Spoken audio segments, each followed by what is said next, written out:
आज हम आधुनिक भारत के संदर्भ में भारतीय स्वतंत्रता आंदोलन में राष्ट्रवाद के उदय से राजनीतिक दल की सहभागिता एवं सक्रियता के बारे में जानेंगे, जिसके अंतर्गत हमने कुछ टॉपिक बना रखा है और टॉपिक के अंदर फॉर्मेट के अनुसार इसके बारे में चर्चा करेंगे।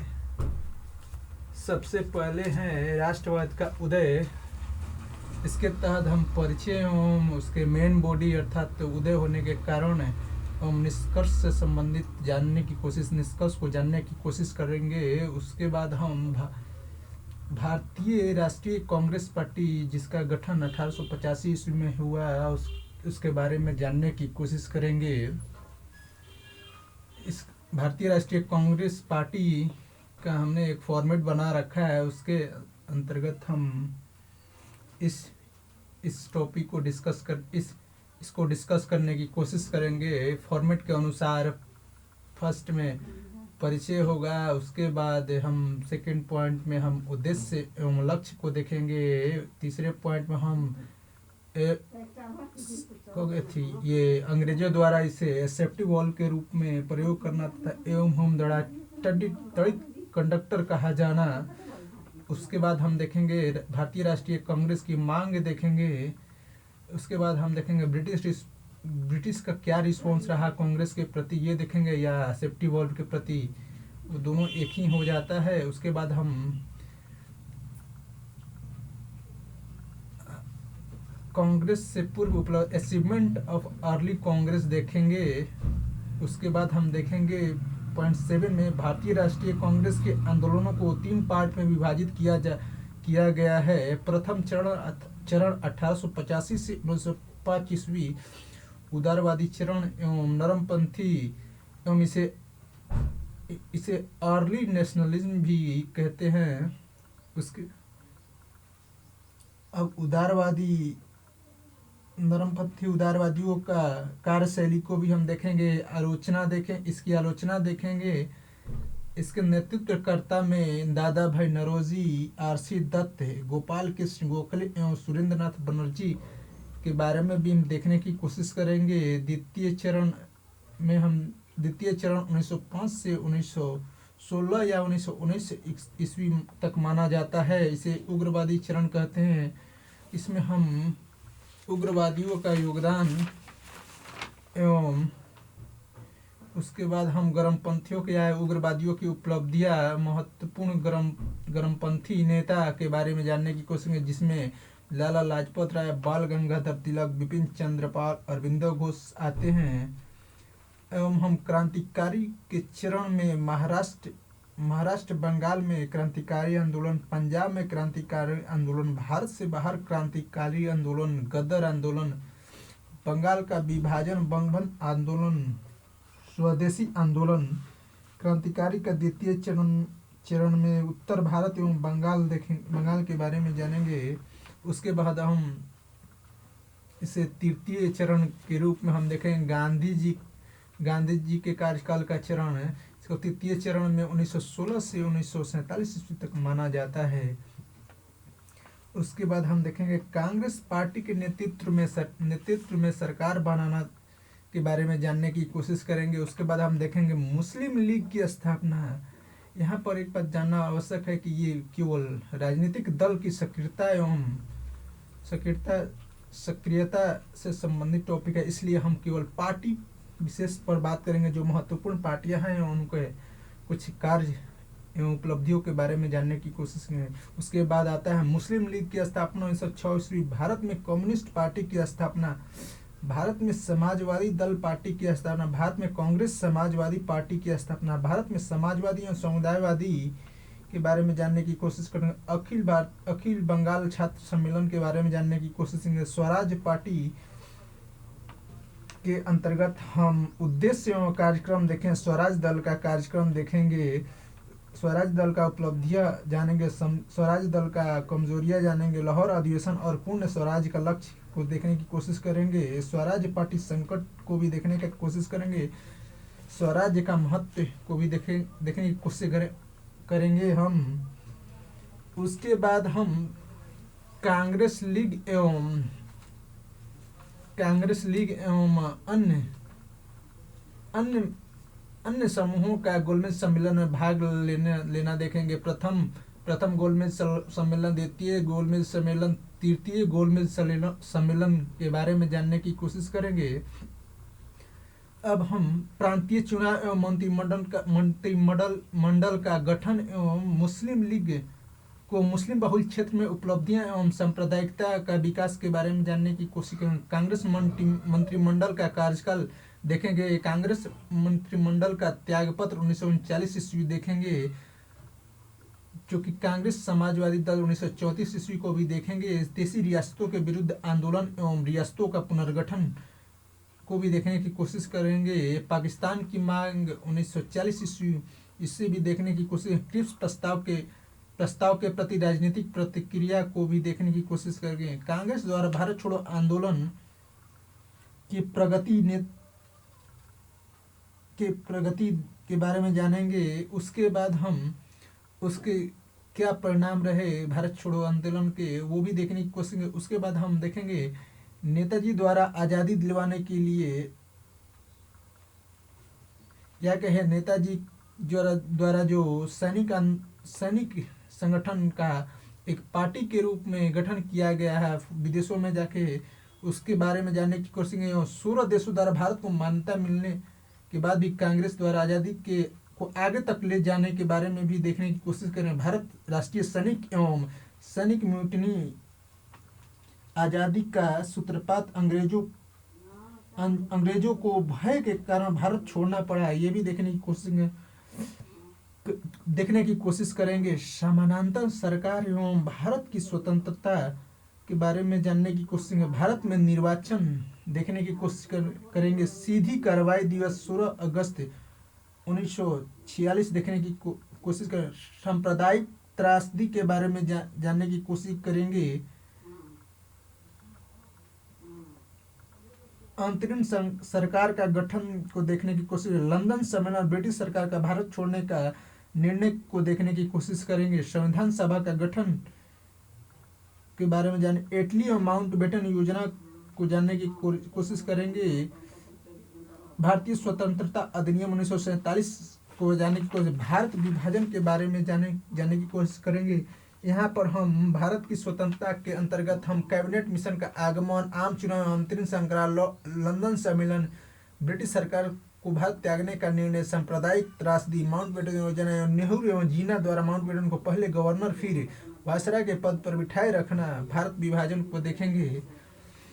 उसके बाद हम आलोचना के तौर पर यहाँ पर हम देखेंगे कि कैसे मुस्लिम लीग एवं जिन्ना एवं नेहरू एवं अंग्रेजों की आलोचना जो की गई है उसे भी हम देखने की कोशिश करेंगे। आलोचक जो इन चारों पांचों की या सांप्रदायिक पंचायत इत्यादि के बारे में हम जानने की कोशिश करेंगे, जो कि अंग्रेजों द्वारा लाया गया था। उसके बाद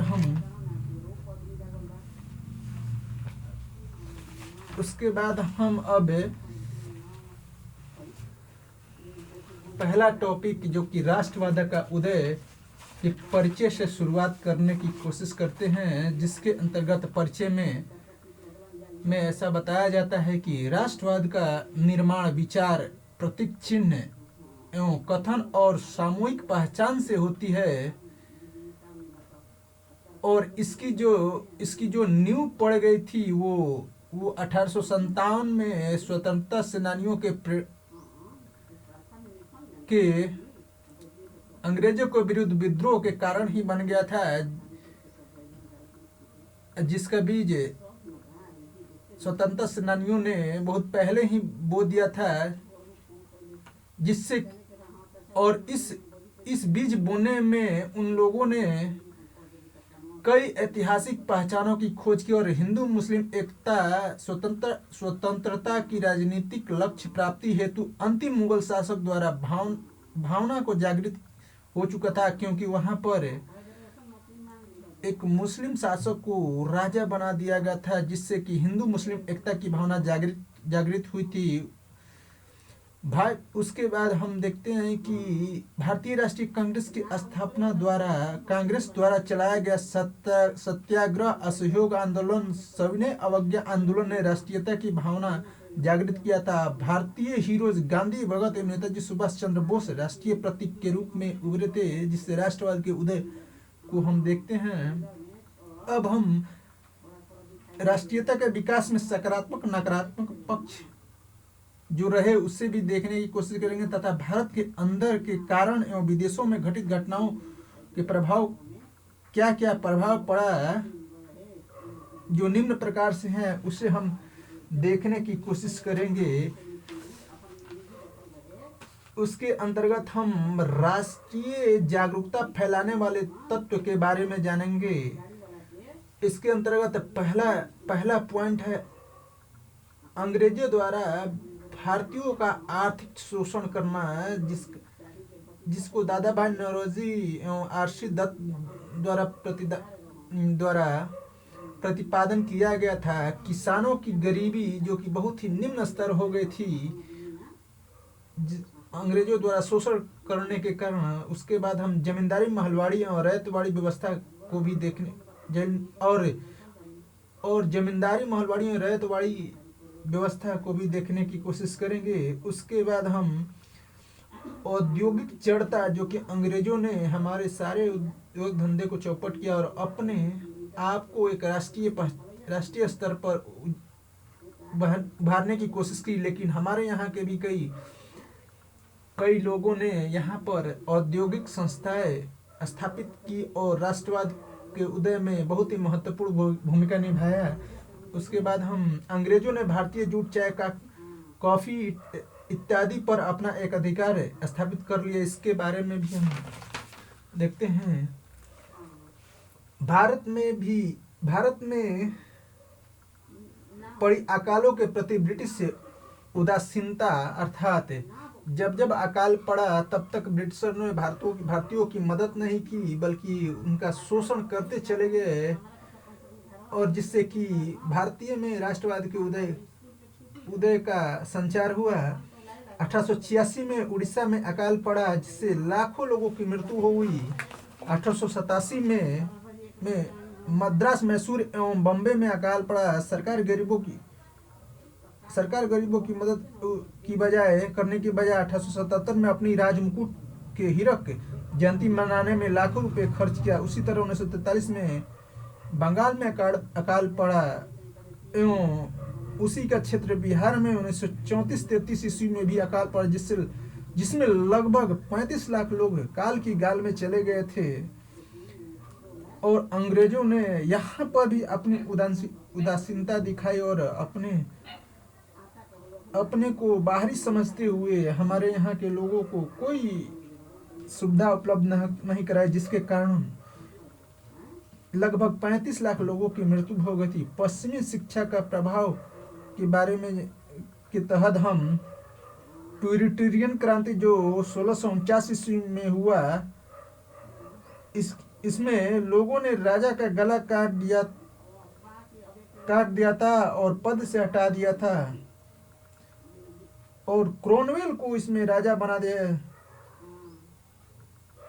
दिया। और फिर 1662 ईस्वी में चार्ल्स फर्स्ट प्रथम राजा बना। इसकी ग्लोरिफिकेशन के कारण ही जब भारतीयों ने इसे जाना, तो उनके अंदर भी अंग्रेजों के शोषण के विरुद्ध जागृति फैली। उसके बाद हम गौरवपूर्ण या ग्लोरियस क्रांति के बारे में जानेंगे, जो कि 1688 ईस्वी में घटित हुई। उसके बाद अमेरिकन एवं फ्रांस क्रांति से भी भारतीयों में राष्ट्रवाद पनपा, और वो क्योंकि वहाँ पर अमेरिकन ने भी अंग्रेजों को अपने यहाँ से क्रांति करके वहाँ से उनको हटा दिया था।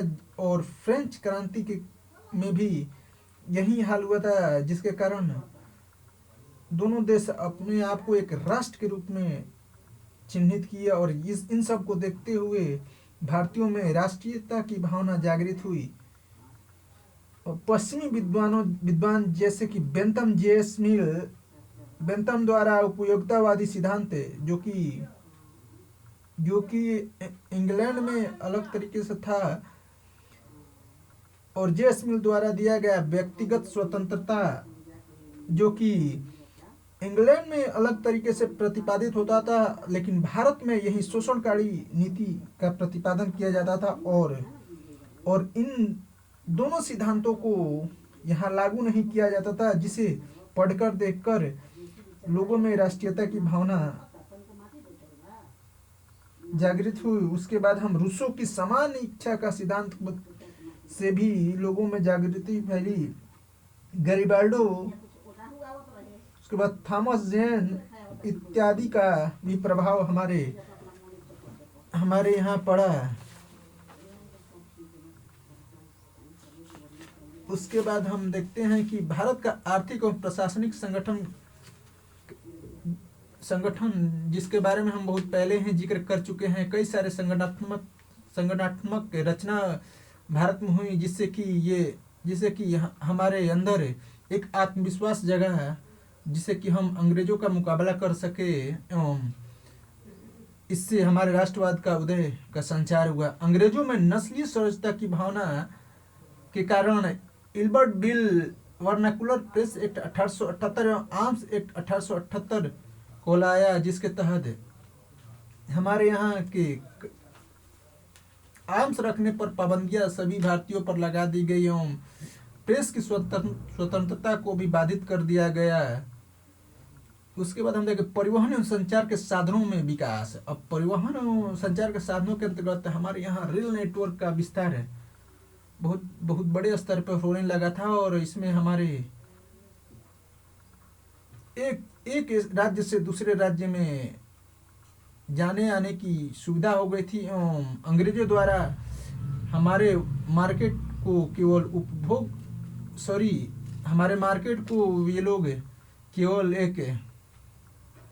एक बाजार के रूप में प्रयोग करते थे एवं केवल एक रॉ मटेरियल के रूप में विकसित करने के लिए प्रयोजित कर रहे थे, और वहीं इंग्लैंड को एक इंडस्ट्रियल हब बनाने की कोशिश कर रहे थे। यहाँ पर भी यह सब देखते हुए लोगों में राष्ट्रवाद की भावना उत्पन्न हुई। और यहाँ पर एक बात और देखने को मिलती है कि भारतीय साहित्य एवं समाचार पत्र जैसे कि हिंदू, पेट्रियट, मराठा केसरी, आजाद, इंडिया, भारतीय mirror, advocate, Kohinoor, Deccan Chronicle इत्यादि जैसे समाचार पत्र और आनंदमठ, नील दर्पण जैसे साहित्य राष्ट्रीयता की भावना जागृत करने में महत्वपूर्ण योगदान दिया। उसके बाद पहले ही हमने जिक्र किया कि प्राचीन भारत की उपलब्धियां जो कि जिसमें आता है सिंधु घाटी सभ्यता की खोज, मगध एवं मौर्य साम्राज्य के बारे में जानकारी, मनुस्मृति, चाणक्य नीति, कालिदास, आर्यभट्ट, लीलावती मिहिर की रचना, महत्वपूर्ण मध्यम वर्ग का विकास के बारे में भी जिक्र होता है। उसके बाद हमारे यहाँ जो सुधारवादी आंदोलन हुए, उसके तहत ब्रह्म Samaj, Arya Samaj, Ramakrishna Mission, Theosophical Society, Young Bengal Movement, Prarthana Samaj, सत्य शोधक समाज के द्वारा भी राष्ट्रीय भावना का उदय हुआ, राष्ट्रवाद के उदय हुआ। तत्कालिक कारण में दिल्ली दरबार 1887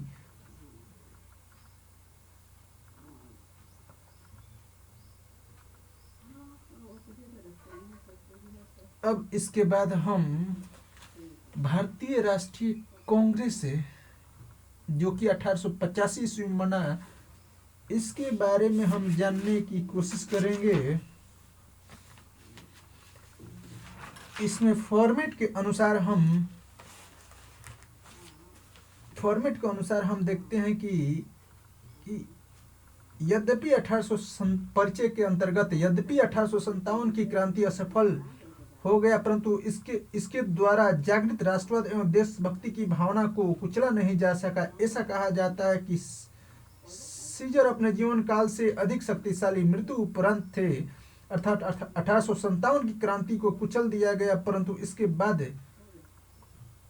प्रस्फुटित सांप्रदायिकता, राष्ट्रवाद इत्यादि की भावना ने सभी भारतीयों को प्रेरित किया। इस दौरान अनेक सामाजिक धार्मिक आंदोलन केशव चंद्र सेन, ईश्वर चंद्र विद्यासागर, दयानंद सरस्वती इत्यादि के नेतृत्व में प्रारंभ हुआ। इन आंदोलनों ने भारतीयों को संकीर्ण मानसिकता से निकलने की प्रेरणा दी। फलस्वरूप अनेक देशभक्त संगठनों का उदय हुआ, जैसे Bombay association, Madras native association, दादा भाई नौरोजी की नेतृत्व में east India association, India league, SN. Banerjee के नेतृत्व में इंडियन एसोसिएशन की स्थापना की। परंतु उपरोक्त सभी संगठन स्थानीय प्रकृति का था, उनका अखिल भारतीय दृष्टिकोण नहीं था। भारत के लोग एक अखिल भारतीय संगठन नहीं, यहाँ पर ये संगठन के जगह एक पार्टी की आवश्यकता महसूस कर रहे थे, जो कि हमेशा सक्रिय रहे, तथा अंग्रेजी उदारवादी अधिकारी भी शिक्षित भारतीयों के लिए इस दृष्टिकोण के समर्थक थे। इन्हीं इंग्लिश अधिकारियों में से एक सेवेनिथ ह्यूम के नेतृत्व में भारतीय राष्ट्रीय कांग्रेस की स्थापना बॉम्बे में 1885 को हुआ। इस पार्टी का सर्वप्रथम सचिव ह्यूम तथा अध्यक्ष W.C. बनर्जी थे।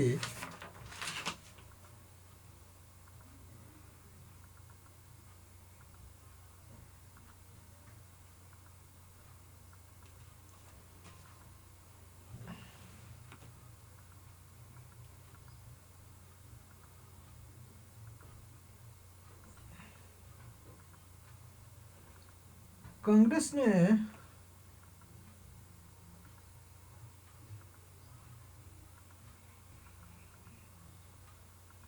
इसमें हम देखते हैं कि इतिहासकारों के मध्य यह विवाद का प्रश्न जरूर रहता है कि कांग्रेस प्रतिनिधियों ने ह्यूम को प्रथम सचिव क्यों बनाया एवं कांग्रेस की स्थापना में अंग्रेजों ने मदद क्यों की। भारतीय इतिहासकारों का मत है कि ब्रिटिश सरकार सुरक्षित भारतीय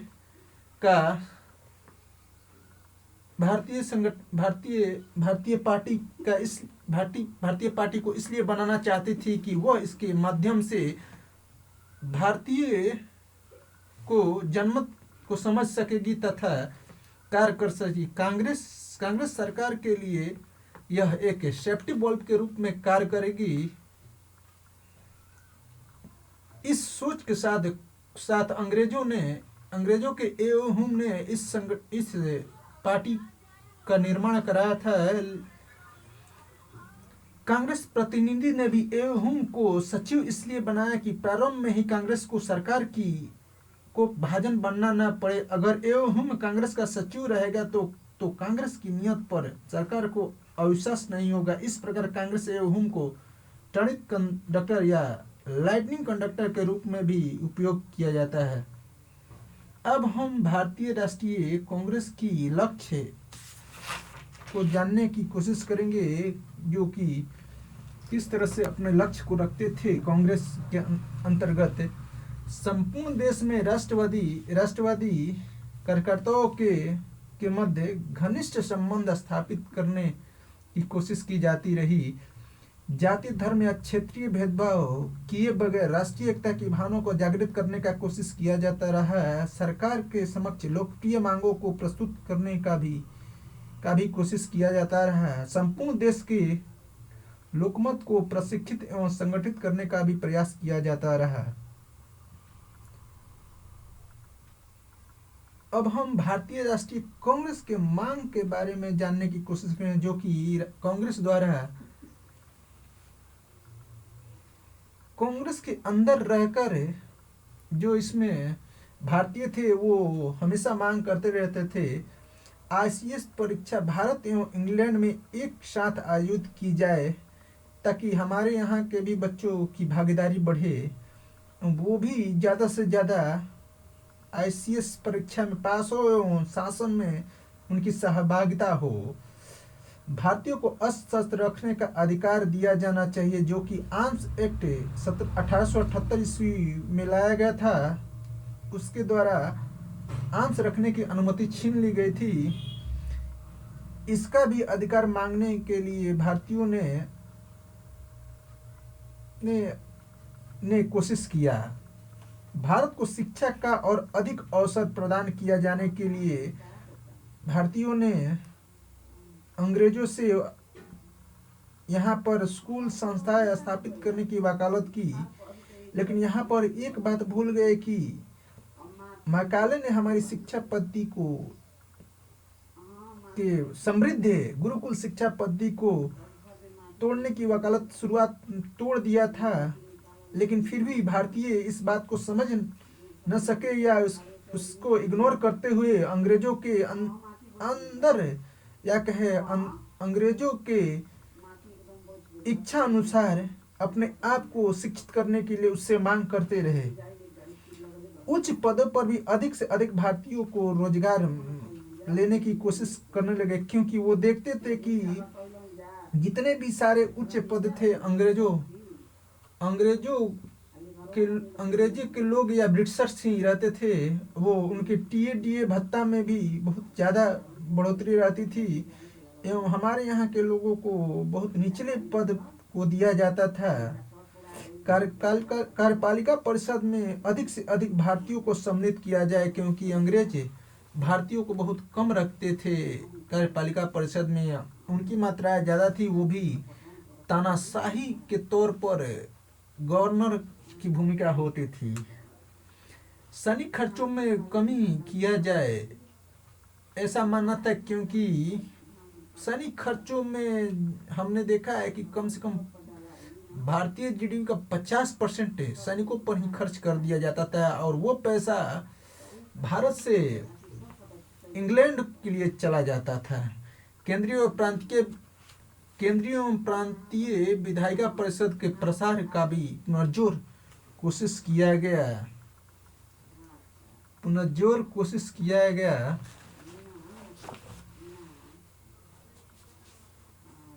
उसके बाद हम देखते हैं कि भारतीय राष्ट्रीय कांग्रेस के आंदोलनों को हम 3 भागों में विभाजित कर सकते हैं। ये आंदोलन कांग्रेस में जो व्यक्ति रहते थे उनके द्वारा संपन्न किया गया था। हम लोग प्रथम चरण 1885 से 1905 ईस्वी को देखते हैं।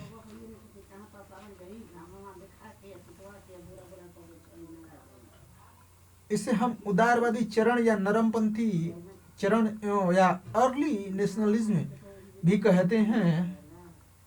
नरमपंथी या उदारवादी चरण का कार्यशैली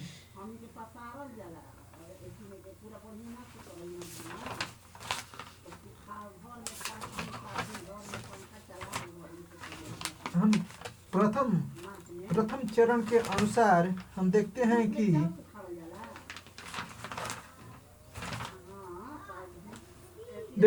कि कांग्रेस की स्थापना के साथ ही कांग्रेस में 2 खेमों में बटा हुआ था। नरमपंथी 1885 से 1905 ईस्वी तक नरमपंथियों का कांग्रेस पर वर्चस्व रहा। इनके महत्वपूर्ण नेता दादा भाई नौरोजी, WC बनर्जी, फिरोज शाह मेहता, मदन मोहन मालवीय इत्यादि थे। इनका संवैधानिक तरीकों में विश्वास था। इनका विश्वास था कि भारतीयों की स्थिति के संबंध में ब्रिटिश सरकार को समझाया जा सकता है और वे जनमत को समझेंगे। इसके लिए वे अपने प्रतिनिधि इंग्लैंड में भी भेजते रहते थे। वे ब्रिटिश शासन को समाप्त नहीं करना चाहते थे, बल्कि उनके समक्ष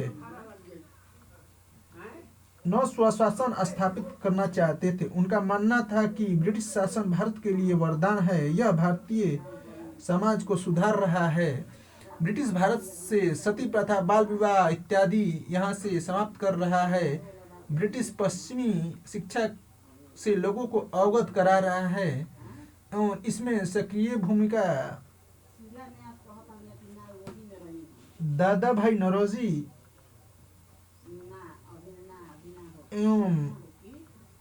ईश्वर चंद्र विद्यासागर, अन्य सारे लोगों ने किया। अब हम नरमपंथियों का कार्यशैली के बारे में, कि वो किस तरह से कार्य करते थे। नरमपंथी शांतिपूर्ण तरीकों से सभी समस्याओं का समाधान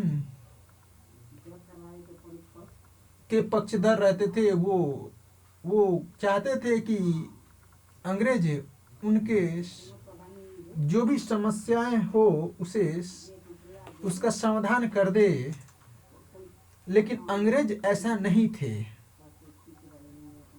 केवल वो बरगलाने का काम करते थे।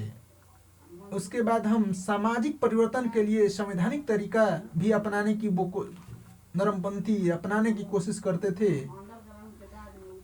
जैसे कि हमारे यहाँ जो भी कुप्रथा थी उसको अंग्रेजों द्वारा थोपी गई संवैधानिक प्रावधान, जो कि हम पहले ही जिक्र कर चुके हैं, या एडमिनिस्ट्रेशन, प्रशासनिक व्यवस्थाएं, न्यायालय या सिविल सेवा के माध्यम से वो चाहते थे कि हमारे यहाँ सामाजिक परिवर्तन को भी लागू किया जाए। जनमत का निर्माण करना चाहते थे, ताकि ज्यादा से ज्यादा लोग कांग्रेस के तरफ आकर्षित हो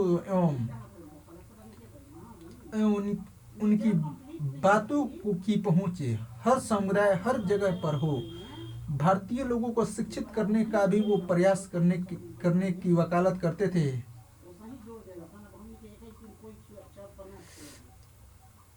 सभी नरमपंथी सार्वजनिक तौर पर सामाजिक, आर्थिक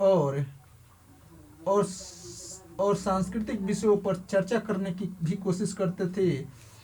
कांग्रेस का वार्षिक आयोजन करने का भी उन लोगों ने प्रबंध किया था। इंग्लैंड के विभिन्न भागों में भारत से संबंधित समस्याओं से लोगों को अवगत कराने की भी कोशिश करने का काम करते। समाचार पत्र के माध्यम से सरकार का गलत नीतियों की आलोचना करने की भी कोशिश करते थे। अब हम नरमपंथियों की जो मांग थी उसके बारे में जानने की कोशिश करेंगे। नरमपंथियों का मांग आर्थिक सुधार, औद्योगिक उत्पादन वृद्धि और गरीबी निवारण से संबंधित था। औद्योगिक उत्पादन का वृद्धि और गरीबी निवारण, भू राजस्व को कम करना तथा जमींदारों से किसानों के हितों की रक्षा करना, नमक कर को समाप्त करना, क्योंकि इससे सामान्य लोग प्रभावित होते थे। सैनिक और नागरिक सेवा अधिकारियों पर खर्च कम करने की भी वकालत करते। अन्य ब्रिटिश उपनिवेशों में भारतीय मजदूरों के साथ की जा रही अत्याचार को भी रोकने की कोशिश करते थे। नागरिक अधिकार के तहत भारतीयों को विचार और व्यक्ति सभा समिति इत्यादि का अधिकार की भी बात करते थे। ब्रिटिश द्वारा बनाए गए संवैधानिक अधिकार के तहत ब्रिटिश के समक्ष स्व सरकार की मांग करते थे। विधायिका परिषद का प्रसार की भी मांग करते थे। विधायिका परिषद के सदस्यों का प्रत्यक्ष चुनाव की मांग करते थे। कार्यपालिका एवं विधायिका में शक्ति का बंटवारा की भी बात करते थे। प्रशासनिक सुधार की भी बात करते थे। नागरिक सेवा का भारतीयकरण की मांग भी करते थे। आईसीएस परीक्षा ब्रिटेन एवं भारत में एक साथ कराने की भी मांग। शस्त्र कानून की समाप्ति, जिसे भारतीय ने अपने सुरक्षा के लिए अपने पास रखा, उसकी भी मांग। मेडिकल, बैंकिंग एवं स्वास्थ्य सुधारों की भी मांग करते थे। अब हम नरमपंथियों की आलोचकों द्वारा इस प्रकार की गई है, जिसमें कहा गया है कि वह जन समूह तक नहीं पहुंच सके। इनका पहुंच केवल शहरी मध्यम वर्ग तक ही सीमित रहा। इसके किसी भी नेता का संपर्क जनसमूह तक नहीं था एवं वे आग्रह बिना के विद्रोह आदि का प्रयोग करते थे। उन्हें ब्रिटिश शासन में विश्वास था, परंतु इसके बावजूद भी उनका स्वतंत्रता संग्राम में अमूल्य योगदान है। विभिन्न समाचार पत्रों के माध्यम से उन्होंने अब उनके हम अमूल्य योगदान के बारे में जानने की कोशिश करेंगे, जिसके तहत कई सारे समाचार पत्रों का संपादन किया एवं भारत में अंग्रेजों के वास्तविक लक्ष्य को उजागर किया। राष्ट्रीयता की भावना को जागृत करने में महत्वपूर्ण योगदान दिया। अगर वे हिंसात्मक तरीका अपनाते तो उनके तरीकों को प्रारंभ में ही कुचल दिया गया होता। उन्होंने देशवासियों के मध्य के अंदर आत्मविश्वास की भावना को जागृत किया। अब हम देखेंगे कि जो नरमपंथी नेता थे उनमें सबसे पहले दादा भाई नौरोजी का नाम आता था। ये नरमपंथियों का सबसे बड़ा नेता के रूप में चिन्हित हुए थे। गर्मपंथी नेतृत्व भी इनका सम्मान करते थे। 1886 में इन्होंने ब्रिटिश सरकार के समक्ष भारतीयों की मांग प्रस्तुत करने के लिए इंडियन एसोसिएशन का निर्माण किया था। 1892 में वे ब्रिटिश लिबरल पार्टी पर हाउस ऑफ कॉमन्स का सदस्य भी बने रहे। भारत का वो सबसे बड़ा सम्मानित नेता थे जिसके फलस्वरूप उन्हें 1886, 1893 और 1906 में भारतीय राष्ट्रीय कांग्रेस का अध्यक्ष भी बनाया गया था। 1906 में जब नरमपंथियों और गर्मपंथियों के बीच टकराहट अपने चरम सीमा पर थी तो उन्हीं के कारण कांग्रेस का विभाजन होने से रोका जा सका। 1906 के उन्होंने अध्यक्षीय भाषण में स्वदेश बहिष्कार, राष्ट्रीय शिक्षा का समर्थन किया था। लेकिन यहाँ पर 1906 में कांग्रेस का विभाजन तो नहीं हुआ लेकिन मुस्लिम लीग की स्थापना हो गई, जिसके बारे में हम आगे जानने की कोशिश करेंगे। वे प्रथम भारतीय अर्थशास्त्री थे ये प्रथम नहीं बल्कि द्वितीय भारतीय अर्थशास्त्री से। उसके पहले भी कई लोगों ने अर्थशास्त्र पर किताबें अपनी प्रकाशित की या उसके बारे में जिक्र किया था, लेकिन दादा भाई नौरोजी की जो बुक का नाम था वो poverty and on British rule in India नामक किताब लिखी, जिसके माध्यम से यह दिखाया गया कि अंग्रेज किस प्रकार भारतीय संसाधनों का विदोहन करते हैं तथा वो सारे पैसे अपने यहाँ ले जाते हैं तथा अंग्रेज शासन भारत के लिए उचित नहीं है।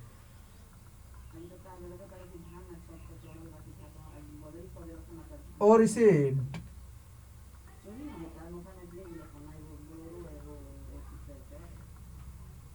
और ये अंग्रेज हमारे यहाँ व्यक्तियों का ब्रेन वॉश कैसे करते हैं इसके बारे में भी बताया गया। उसके बाद हम आरसी दत्त के बारे में हम ज़्यादा जानने की कोशिश नहीं करेंगे, लेकिन उनका जो बुक आया था उसका नाम था इकोनॉमिक हिस्ट्री ऑफ इंडिया, जिसमें कि पूरे भारत का आर्थिक व्यवस्था के बारे में जिक्र किया गया था, जो कि ब्रिटिश के अंतर्गत चलाया जाता था, और बैटल ऑफ प्लासी का भी जिक्र होता था।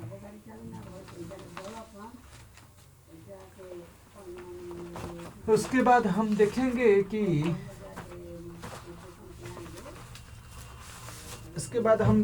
क्रांतिकारी आंदोलन के द्वितीय चरण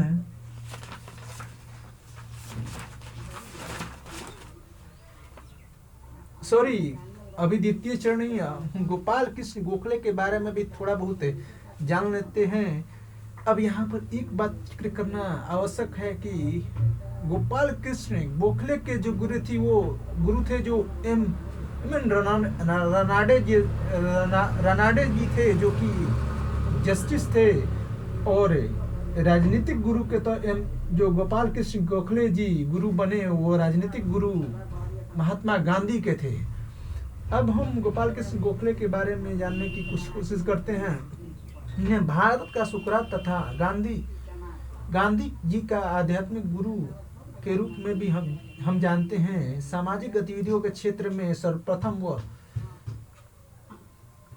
डक्कन सार्वभौमिक के समाज का सदस्य बने। वह फर्ग्यूसन कॉलेज के प्रधानाचार्य भी थे। गवर्नर जनरल के विधायिका परिषद में भी उनकी नियुक्ति की गई थी। 1905 में वह कॉलेज के बनारस अधिवेशन में इसका अध्यक्ष बने। 1906 में इन्होंने सर्वेंट ऑफ इंडिया सोसाइटी की स्थापना की। भारत की गरीबी के लिए वो अंग्रेजों के उत्तर भारत की गरीबी के लिए वो अंग्रेजों को उत्तरदायी मानते थे। उनका मुख्य मांग था कि सरकार भू राजस्व एवं कपास पर अधिरोपित कर को समाप्त करे। वो बंगाल विभाजन के विरोधी थे। मरले मिंटो सुधार में सक्रिय योगदान रहा। इन्होंने जी सुब्रमण्यम अय्यर के साथ मिलकर सभी अर्थव्यवस्था के मुद्दों पर विश्लेषण किया और कॉलोनियल रूल के समय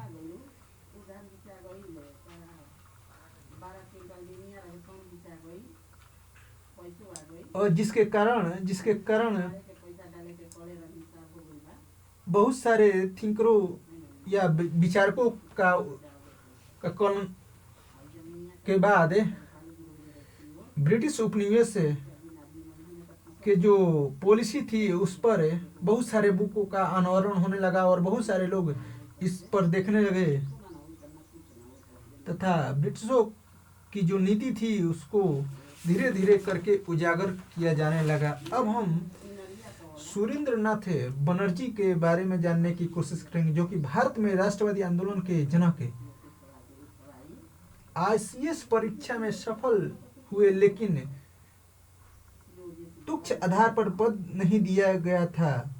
बंगाली समाचार पत्र का संपादक भी थे तथा रिपेन कॉलेज का संपादक। बंगाल विधायिका परिषद के सदस्य 1898 और 1902 में भारतीय राष्ट्रीय कांग्रेस के अध्यक्ष बने। 1878 में इंडियन एसोसिएशन की स्थापना किया, जिसके माध्यम से भी अंग्रेजों के दबंग कार्यनीति जैसे कि वर्नाकुलर प्रेस एक्ट का विरोध करते थे। उनकी मांग थी कि भारतीयों को सुरक्षा हेतु अस्त्र शस्त्र रखने का अधिकार मिलना चाहिए। वह भारतीय किसानों के शोषण के विरुद्ध तथा विद्रोह में कार्यरत लोगों के शोषण के प्रति हमेशा आवाज उठाते रहते थे। वे पहले थे जो विदेशी वस्तुओं की बहिष्कार किया, जिससे स्वदेशी उद्योग को बढ़ावा मिल सके। अब हम गर्म पंथियों के उदय के बारे में जानेंगे, जो कि 1885 से जो कि 1905 से 1916 या 1919 ईस्वी तक माना जाता है। इसे उग्रवादी चरण भी कहा जाता है।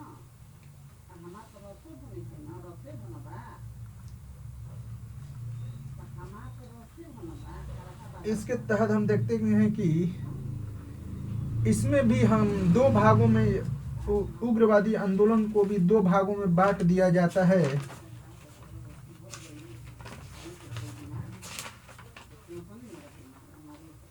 जिसके तहत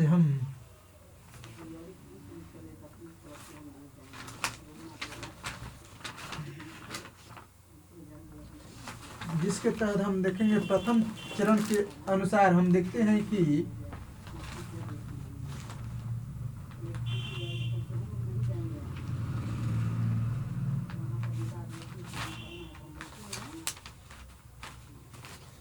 प्रथम चरण के अंतर्गत हम देखते हैं कि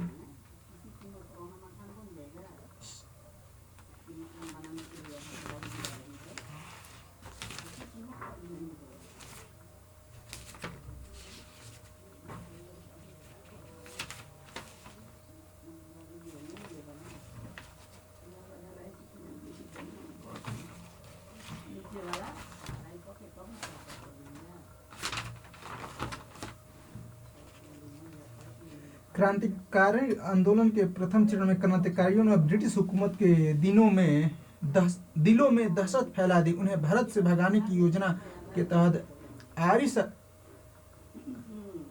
आरिश आतंकवादियों तथा रूसी निहलिस्टों के सिद्धांत पर चलने का निश्चय किया। लेकिन यहाँ पर ये देखिए कि ये लोग केवल आतंकवादियों की पॉलिसी का पालन कर पॉलिसी को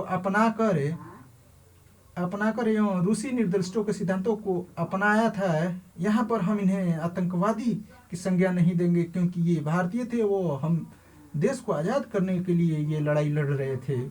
इस समय क्रांतिकारी उग्रवाद के प्रमुख केंद्र बंगाल, पंजाब और महाराष्ट्र में सक्रिय रहा।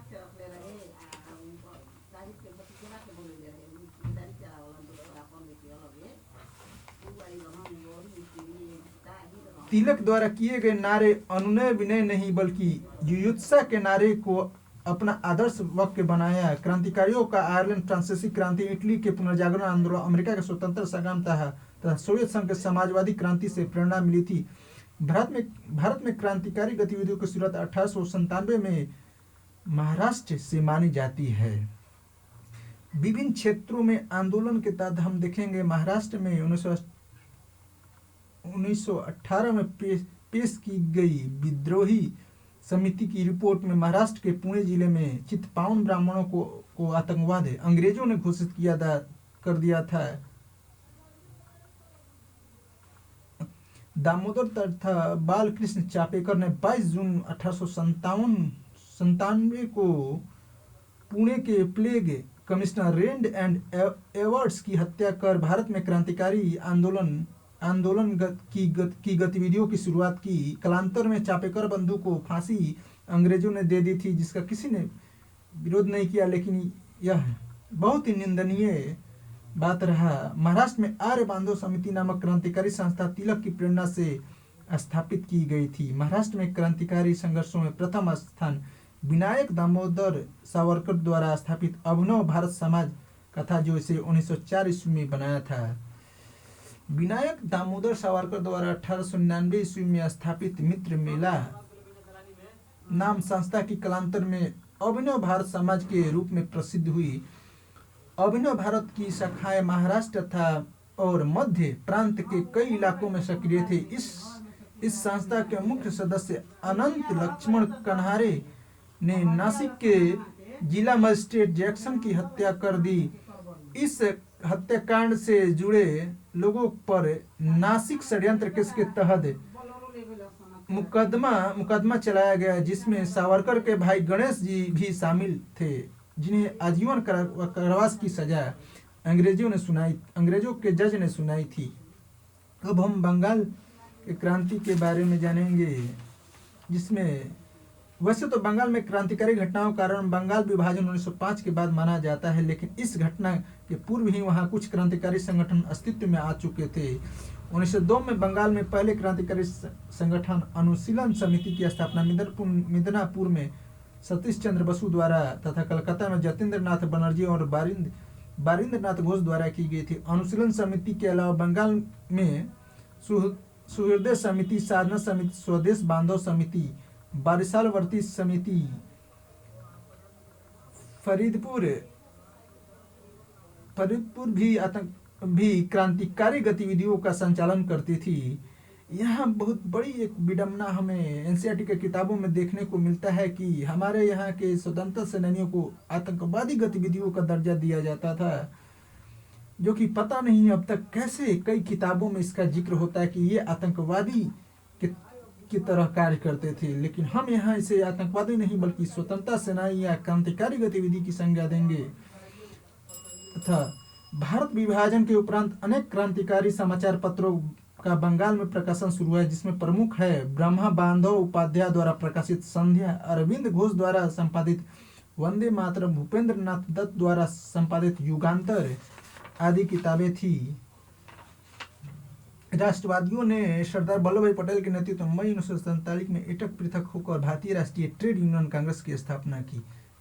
यहाँ हमें ये जानने की अभी आवश्यकता नहीं है, क्योंकि जब हम कम्युनिस्ट पार्टी के बारे में पढ़ेंगे तब इसे जानने की कोशिश करेंगे। अब हम क्रांतिकारी उग्रवाद के द्वितीय चरण के बारे में जानने की कोशिश करेंगे, जिसके तहत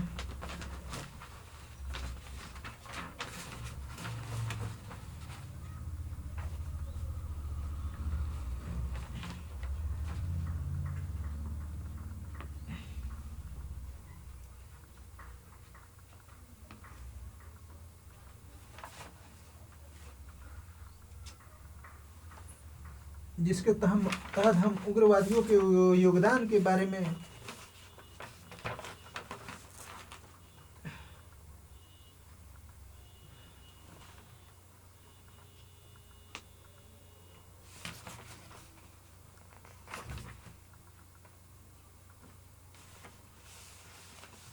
गर्मपंथियों के उग्रवादियों के योगदान या उदय के बारे में जहाँ 1898 में कर्जन का यह नियमित किया गया कि साम्राज्यवादी शासन के प्रति लोगों को भड़काया जाना एक अपराध है। 1899 में कर्जन ने कलकत्ता कॉरपोरेशन अधिनियम पास कर कलकत्ता नगर निगम में सरकारी सदस्यों की संख्या बढ़ा दी तथा भारतीय यूनिवर्सिटी एक्ट के तहत यह प्रस्ताव किया कि अगर कोई भी छात्र अगर आंदोलन में शामिल होता है तो उसे यूनिवर्सिटी का अनुदान रद्द कर दिया जाए। अंग्रेजों का चरित्र उजागर तथा भारतीयों को स्पष्ट दिखने लगा।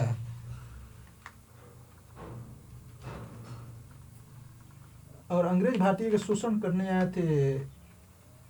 उसके बाद हम अंतर्राष्ट्रीय क्रांति, रूसी, चीनी, टर्की का प्रभाव, अफ्रीका में भारतीय स्ट्रक्चर। अब हम गर्मपंथी की उपलब्धि के बारे में जानेंगे। गर्मपंथी नेतृत्व के द्वारा राष्ट्रीय स्वतंत्रता संघर्ष को जन जन तक पहुंचाने का प्रयास किया गया।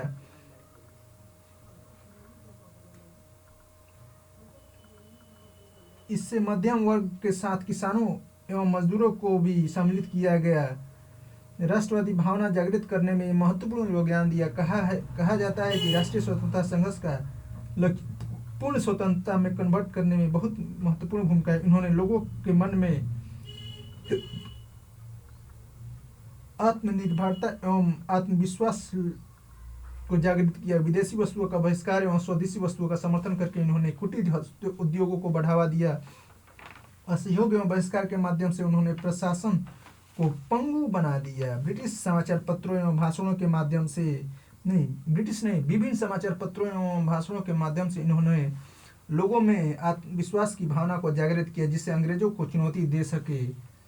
मराठा एवं केसरी जैसे समाचार पत्रों ने लोगों को क्रांतिकारी राष्ट्रवादी की भावना जागृत किया। लोगों को यह विश्वास दिलाया कि उसे स्वतंत्रता के लिए अपना सब कुछ त्याग करने के लिए तत्पर रहना चाहिए। हम द्वितीय क्रांतिकारी का द्वितीय चरण के रूप में देखते हैं कि उत्तरी भारत में क्रांतिकारी आंदोलन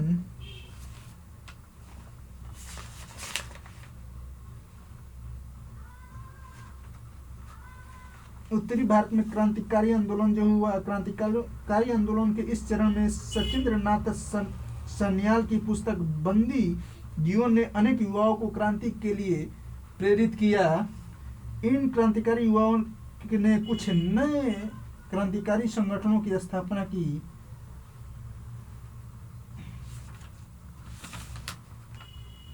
जिसमें कई सारे षड्यंत्र भी हुए। काकोरी कांड,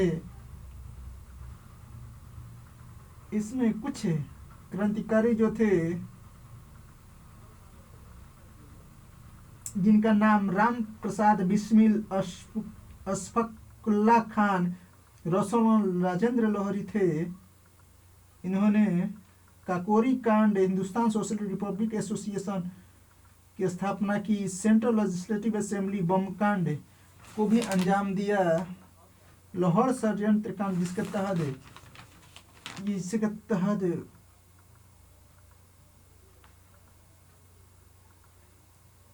भगत सिंह को फांसी दे दी गई।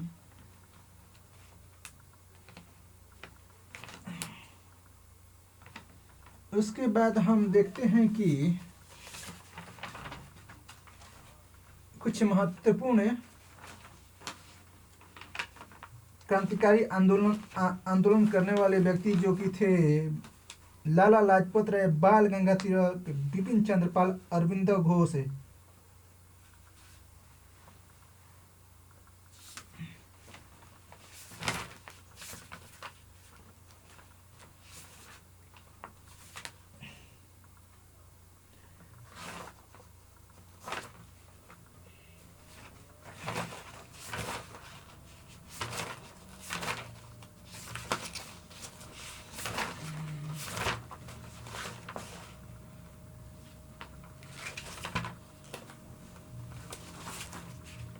इसके बाद हम देखते हैं कि उपरोक्त के अलावा सरकार की दमनकारी नीतियों कानून के लिए जिम्मेदार था, जैसे कि सेडिशन मीटिंग एक आपराधिक कानून संशोधन अधिनियम 1908, भारतीय समाचार पत्र अपराध अधिनियम 1908 को बनाया, विस्फोटक पदार्थ अधिनियम 1908, भारतीय प्रेस अधिनियम 1910 का। किंग जॉर्ज ने 1911 में कलकत्ता कर वहाँ आयोजन की उद्घोषणा की कि बंगाल विभाजन को वापस लेते हैं, और कुछ उद्घोषणा की कि पहले की राजधानी ब्रिटेन से हटाकर अब नई दिल्ली में हस्तांतरित किया जाता है, वहाँ बने नए भवन से भारत का संचालन किया जाएगा। अब हम देखते हैं कि क्रांतिकारी आंदोलन के परिचय के संदर्भ में हम देखेंगे कि क्रांतिकारी नौजवान बढ़ चढ़कर स्वदेशी आंदोलन में भाग लिए थे। उनका विश्वास था कि स्वदेशी बहिष्कार एवं सक्रिय प्रतिरोध के माध्यम से आंदोलन को जन जन तक पहुंचाया जा सकता है तथा राष्ट्रीय आंदोलन को साम्रांत वर्ग के चंगुल से बाहर किया जा सकता है।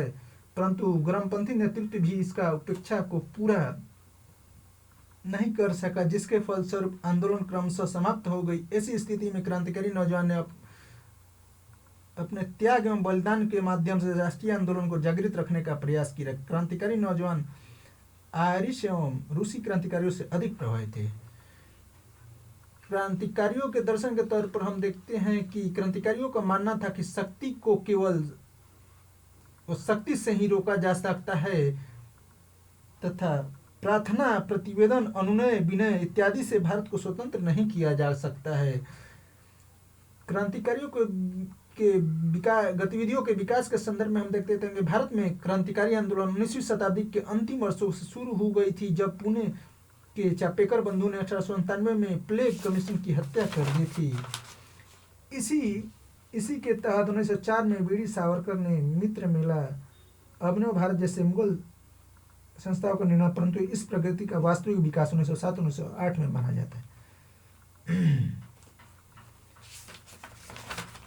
हम क्रांतिकारी आंदोलन के महत्वपूर्ण गतिविधियों को भी जानने की कोशिश करेंगे, जो कि इस प्रकार है। अलीपुर षड्यंत्र केस में अरविंद घोष की गिरफ्तारी हो गई थी। सचिन सन्याल एवं रास बिहारी बोस पर लॉर्ड हार्डिंग की हत्या का आरोप लगाया गया था। पेशेवर षड्यंत्र केस 1922-23 ईस्वी में सोवियत संघ में आ रहे भारतीय साम्यवादियों को गिरफ्तार किया था। कानपुर षड्यंत्र केस 1924, इस केस के तहत 4 साम्यवादी अफजल अहमद, शौकत उस्मानी, नलिनी गुप्ता इत्यादि पर यह आरोप लगाया था कि ब्रिटिश संप्रभुता को भारत में से समाप्त करना चाहते हैं। काकोरी षड्यंत्र केस है। सहारनपुर से लखनऊ जा रहे ट्रेन की खजाना को लूटने का प्रयास है। इस केस के तहत अस्फाकुल्ला खान तथा राम प्रसाद बिस्मिल को फांसी की सजा दे दी गई।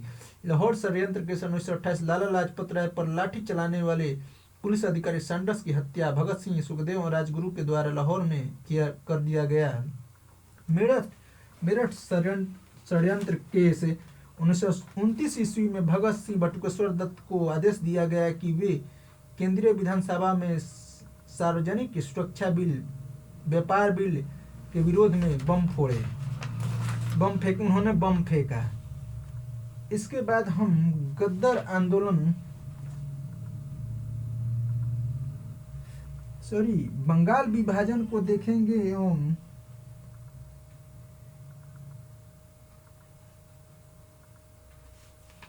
बंगाल विभाजन एवं गदर आंदोलन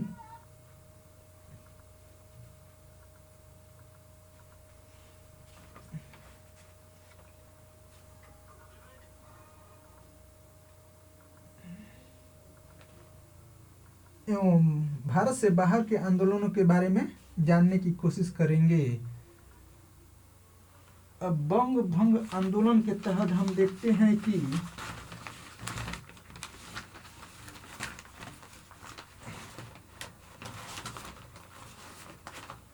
बंगाल उस समय भारतीय राष्ट्रीय चेतना का केंद्र बिंदु था और साथ ही बंगालियों में प्रबल राजनीतिक जागृति थी, जिसे कुचलने के लिए कर्जन ने बंगाल को बांटना चाहा। दिसंबर 1903 में बंगाल विभाजन प्रस्ताव की खबर फैलने पर चारों ओर विरोध स्वरूप अनेक बैठकें हुई, जिसमें अधिकतर ढाका, मेमनसिंह एवं चटगांव में हुई।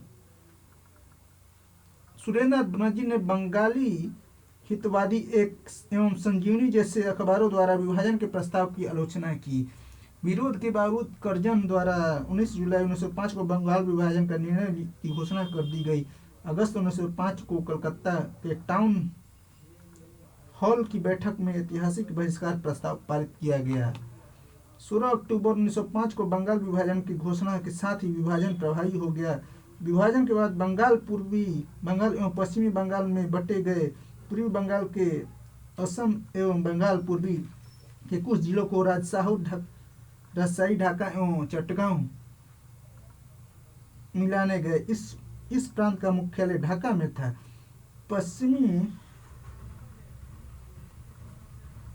पश्चिमी बंगाल में बिहार एवं उड़ीसा तथा पश्चिमी बंगाल शामिल थे। विभाजन के दिन 16 अक्टूबर 1905 को पूरे बंगाल में शोक दिवस के रूप में मनाए जाने की घोषणा की गई। बंगाल विभाजन के विरोध में स्वदेशी बहिष्कार आंदोलन का सूत्रपात किया गया। धीरे धीरे यह आंदोलन पूरे देश में फैलने लगा। तिलक ने इस आंदोलन का प्रचार बम्बई एवं पुणे में, अजीत सिंह तथा लाला लाजपत राय ने पंजाब एवं उत्तर प्रदेश में, सैयद हैदर राजा ने दिल्ली एवं तथा चिदम्बरम पिल्ले ने मद्रास में किया।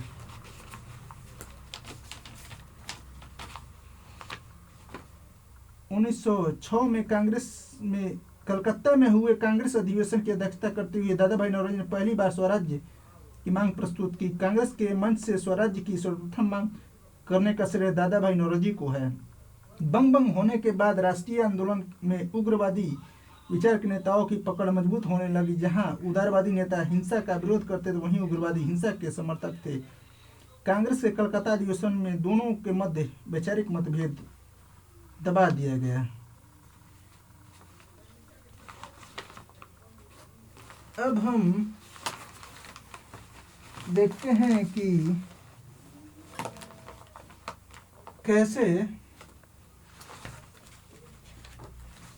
कैसे मुस्लिम लीग की स्थापना हुई।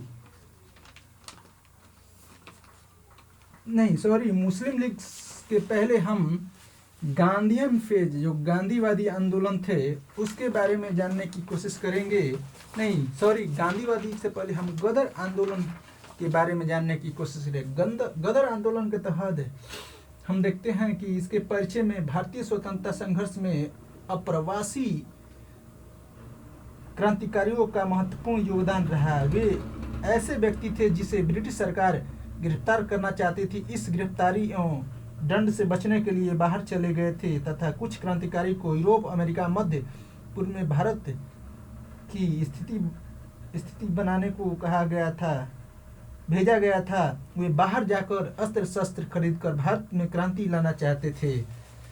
अमेरिका में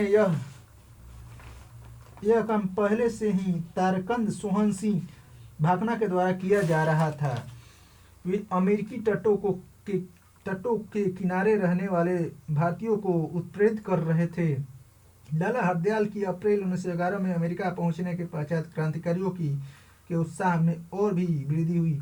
यहाँ रहने वाले सभी क्रांतिकारियों ने 1 नवंबर 1913 को 1857 के क्रांति के नाम पर गदर का निर्माण किया। गदर क्रांतिकारियों का मुख्य लक्ष्य अंग्रेजों को भारत से मुक्ति दिलाना था। इसके लिए वे भारतीय सैनिकों को उकसाने का प्रयास करते थे तथा अलोकप्रिय ब्रिटिश अधिकारियों की हत्या कराते थे तथा विभिन्न क्रांतिकारी लेखों का प्रकाशन करते थे। गदर का मुख्यालय अमेरिका के सैन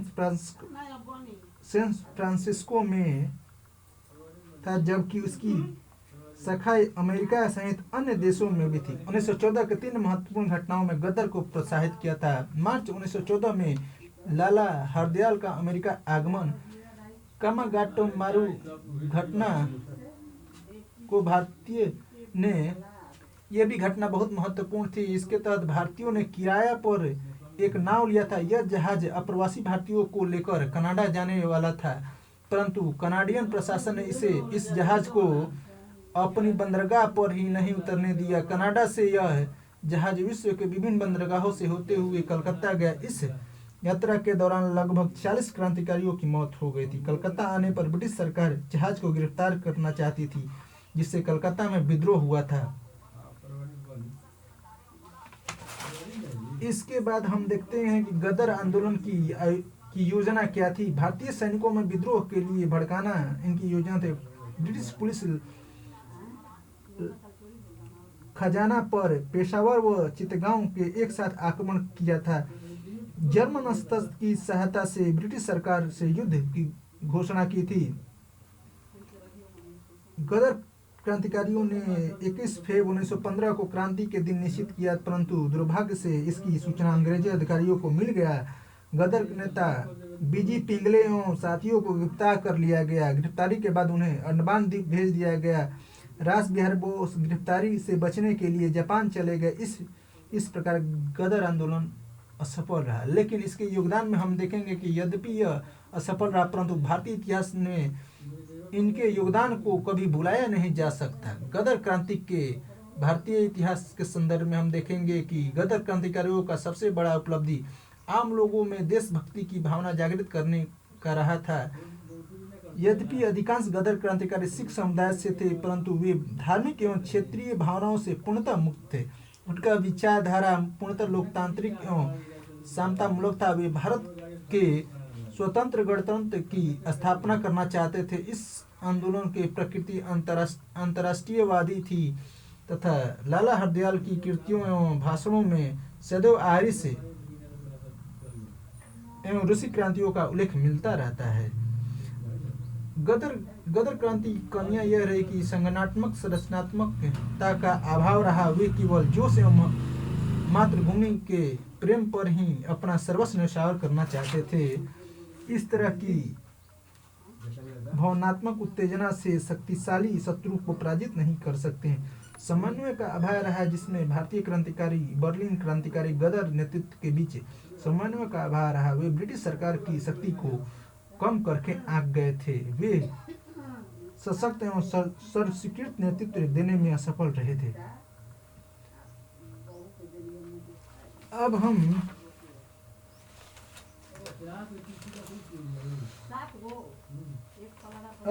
मुस्लिम लीग की स्थापना के बारे में जानेंगे, जो कि यह एक पार्टी के तौर पर बाद में उभरी और पाकिस्तान राज्य बनाने में इसका महत्वपूर्ण, भारत को तोड़कर पाकिस्तान बनाने में या भारत विभाजन करने में इसका महत्वपूर्ण योगदान रहा है। बंगाल विभाजन के बाद 1 अक्टूबर 1906 को आगा खां के नेतृत्व में मुसलमानों का एक शिष्टमंडल शिमला में लॉर्ड मिंटो से मिला। इस शिष्टमंडल द्वारा प्रस्तुत प्रतिवेदन में मुसलमानों के लिए एक विशिष्ट स्थिति की मांग की गई, जिस पर लॉर्ड मिंटो सहमत हो गए। शिमला शिष्टमंडल के बाद मुसलमानों ने बंगाल विभाजन का समर्थन किया। यहाँ मुस्लिम बहुत ही चिरकुट टाइप के थे। नवाब सलीमुल्लाह ने बंगाल विभाजन समर्थक आंदोलन का नेतृत्व किया। ढाका के नवाब सलीमुल्लाह के नेतृत्व में 30 दिसंबर 1906 को ढाका में एक सभा का आयोजन किया, जिसमें भारतीय मुस्लिम लीग की स्थापना की घोषणा कर दी गई। मुस्लिम लीग के प्रथम अध्यक्ष बकार उल मुल्क थे। 1906 में आगा खां को मुस्लिम लीग की स्थायी अध्यक्ष बनाया गया। लीग के संविधान का मसौदा तैयार करने के लिए एक कमेटी बनाई गई, जिसके संयुक्त सचिव मोहसिन उल मुल्क तथा बकार उल मुल्क को नियुक्त किया गया। कमेटी द्वारा बनाई गई लीग का मसौदा 28 दिसंबर 1907 को कराची में हुई एक बैठक में स्वीकार कर लिया गया। लीग के उद्देश्यों में ब्रिटिश सरकार के प्रति मुसलमानों की निष्ठा बढ़ाना था तथा मुसलमानों के राजनीतिक एवं अन्य अधिकारों की रक्षा करना था। लीग के अन्य उद्देश्यों में बिना दुष्प्रभावित किए हुए अन्य संप्रदायों के प्रति कटुता की भावना को बढ़ने से रोकना भी था। 1908 में लीग ने अमृतसर अधिवेशन में मुगलमानी के लिए एक पृथक निर्वाचक मंडल की मांग की, जिसे 1909 में पार्लियामेंट्री सुधार के द्वारा प्रतिपादित करने की कोशिश की गई थी।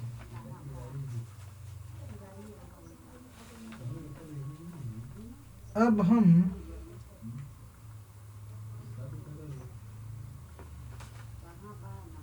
हम भारत में स्वराज पार्टी के बारे में जानने की कोशिश करेंगे। स्वराज पार्टी के अंतर्गत हम देखेंगे कि स्वराज पार्टी जनवरी 1923 में चित्तरंजन दास एवं मोतीलाल नेहरू ने कांग्रेस खिलाफत स्वराज्य पार्टी के गठन के लिए कोशिश किया। इसमें उन्होंने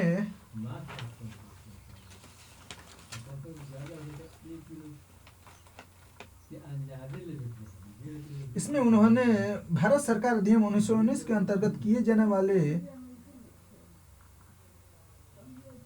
1923 के चुनाव में भाग लेने की इच्छा व्यक्त की और विधान परिषद में प्रवेश करने की मांग कांग्रेस में अपनी प्रकट की, जिसके कारण इन दो व्यक्तियों मोतीलाल नेहरू और सीआर दास के कारण दो गुटों में कांग्रेस बट गई। परिवर्तनवादी जो अपने लड़ाई को विधान परिषद में न ले जाना चाहती थी, अपरिवर्तनवादी जो विधान परिषद में प्रवेश के लिए के विरोध थी। अब हम देखते हैं कि यह बात कांग्रेस को स्वीकार्य न थी, जिसके कारण इन दोनों ने कांग्रेस से त्याग पत्र दे दिया और मोतीलाल एवं सीआर दास ने 1923 में इलाहाबाद में स्वराज पार्टी की स्थापना कर दी।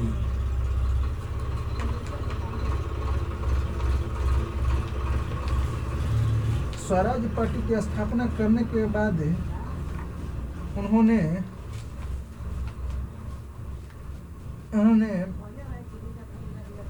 अंग्रेजों से अपील करके किसी तरह गांधी जी को जेल से बाहर निकालने की कोशिश की, क्योंकि कांग्रेस उनकी बातों को नहीं मान रही थी। जिसके और यहाँ पर कहीं एनसीईआरटी की किताबों में ये बताया जाता है कि गांधी जी की स्वास्थ्य हालत खराब थी, लेकिन यहाँ पर मोतीलाल नेहरू ने कांग्रेस की दलाली की थी और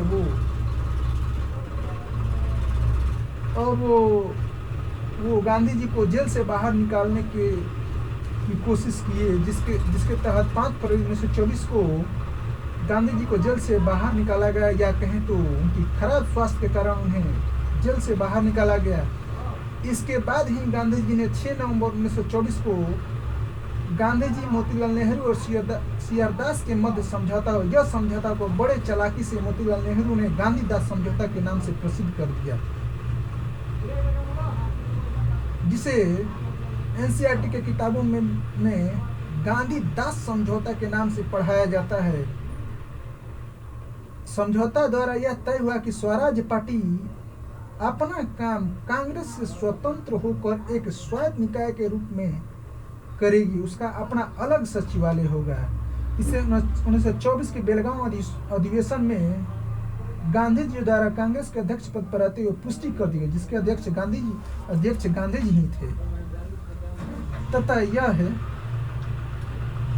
यह स्वराज पार्टी 1923-24 के स्थानीय निकायों में चुनाव लड़ी। स्वराज के सीआर दास कलकत्ता के मेयर्स बनाया गया। विट्ठल भाई पटेल को अहमदाबाद का मेयर्स का चुनाव लड़े, तथा राजेंद्र प्रसाद पटना के मेयर्स के लिए चुनाव लड़े, मेयर्स बने। तथा यहाँ पर यह देखने वाली बात है कि मोतीलाल नेहरू, जो कि एक तरफ महासचिव बने थे स्वराज पार्टी का, वहीं अपने बेटी को इलाहाबाद से चुनाव लड़ाया, जिसमें वो मेयर्स चुने गए।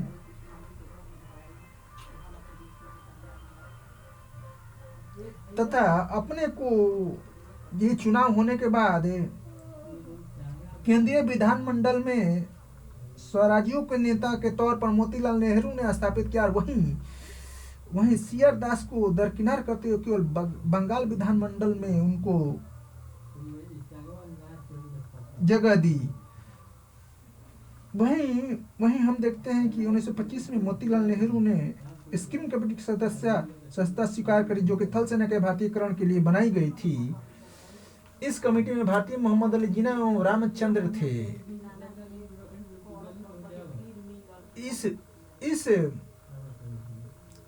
भारतीयकरण, सेना के भारतीयकरण करने के लिए जो ब्रिटिश भारत के प्रधान सेनापति अध्यक्ष जो था, वो सर एंड्रू नायडू था।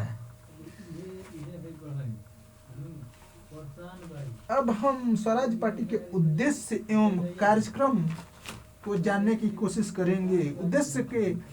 उद्देश्य एवं कार्यक्रम के तहत स्वराज अथवा औपनिवेशिक स्वशासन की प्राप्ति के लिए अग्रसर सभी चुने हुए स्थानों के लिए चुनाव लड़े जाने का पक्षधर रहा। संविधान का गतिरोध द्वारा भंग करने का पक्षधर रहा। स्वराज दल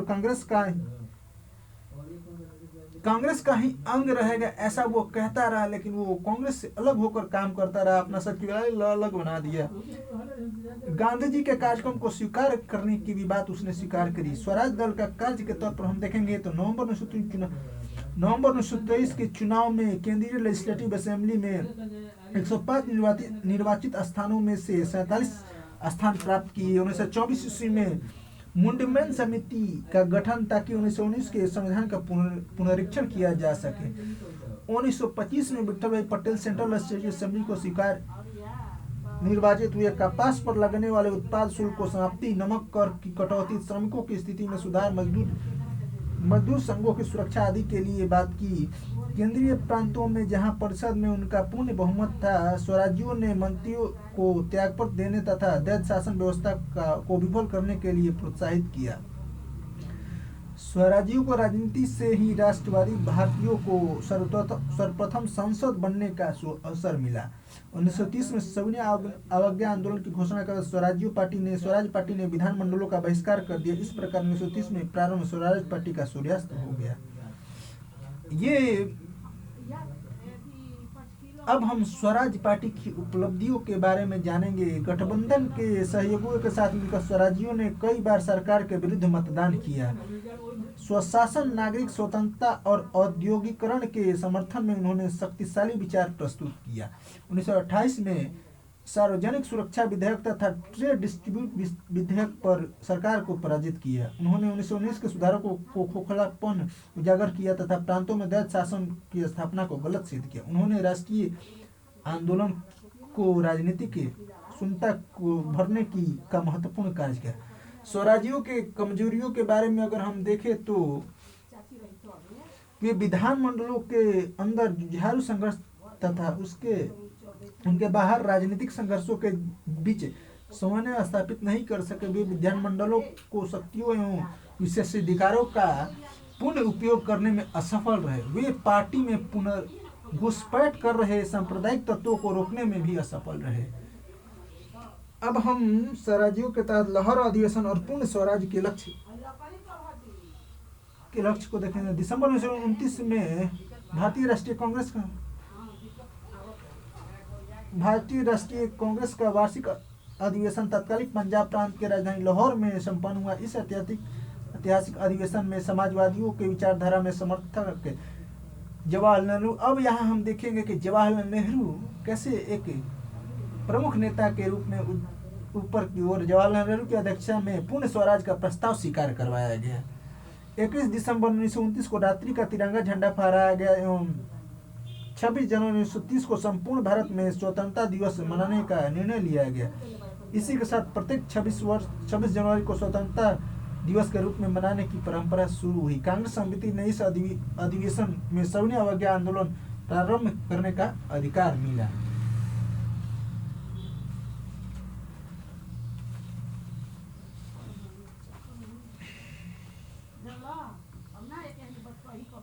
अब हम स्वराज्यवादियों के आंदोलन के महत्व के बारे में जानने की कोशिश करेंगे। इसके महत्व के अंतर्गत हम देखते हैं स्वराज पार्टी ने एक ऐसे अवसर पर देश को राष्ट्रीय आंदोलन की रचनात्मकता को बनाए रखा है जब देश को राजनीतिक क्षितिज पर असहयोग आंदोलन की असफलता के कारण निराशा छाई हुई थी। इस कालखंड में भारत का विरोध कर उसके मार्ग में बाधा उपस्थित करके राष्ट्र में राजनीतिक चेतना प्रसारित करने का कार्य मात्र स्वराज पार्टी के द्वारा ही किया गया। पार्टी ने सरकार का यह सोचने पर विवश कर दिया कि उनके द्वारा स्थापित दैत्य शासन प्रणाली दोषपूर्ण है। विशेष रूप से बंगाल एवं संयुक्त प्रांत में पार्टी ने ब्रिटिश विपक्ष के सामने अनेक अवसरों पर सरकारी प्रस्तावों एवं बजटों को अस्वीकृत कर दिया। इस प्रकार के भारत के लोकतांत्रिक इतिहास में पहली बार स्वराज पार्टी ने ही रचनात्मक भूमिका निभाना प्रारंभ किया। स्वराजियों ने अपने घोषणा पत्र में स्पष्ट किया कि वे विधायिका में ऐसे कानून नहीं पारित होने देंगे जो नौकरशाहों को मजबूत करे। यद्यपि व्यवहारिक रूप से ये विधायिका में गवर्नर जनरल अथवा गवर्नर के विशेषाधिकारों के कारण बिलों को कानून बनने से न रोक सके, किंतु इतना तो अवश्य है कि उन्होंने नौकरशाही से लेकर नरम दल आदि जो विधायिकाओं के चारों ओर तना बना बुना हुआ था उसे छीन भिन्न कर दिया।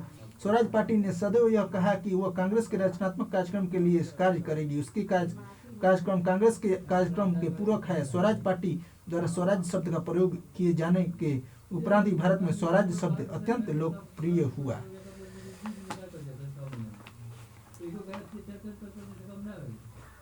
अब हम देखेंगे कि गांधी जी जो चरण थे वो गांधीयन फेज या तृतीय चरण जो भारतीय राष्ट्रीय कांग्रेस के अंतर्गत हुए वो 1916 से 1947 ईस्वी तक का रहा। इसका जिक्र भी हम बाद में करेंगे, लेकिन हम यहाँ कांग्रेस के अंतर्गत गोलमेज सम्मेलन का जिक्र करेंगे।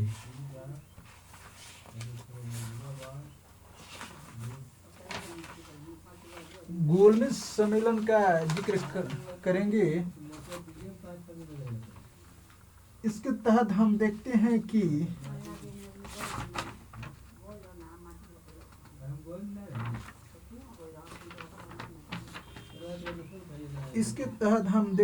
कि प्रथम गोल सम्मेलन कांग्रेस ने सम्मेलन में भाग नहीं लिया, लेकिन यहाँ पर मुस्लिम लीग के मोहम्मद शफी जिन्ना आगा खान। यहाँ पर एक बात जिक्र करना जरूरी है कि जो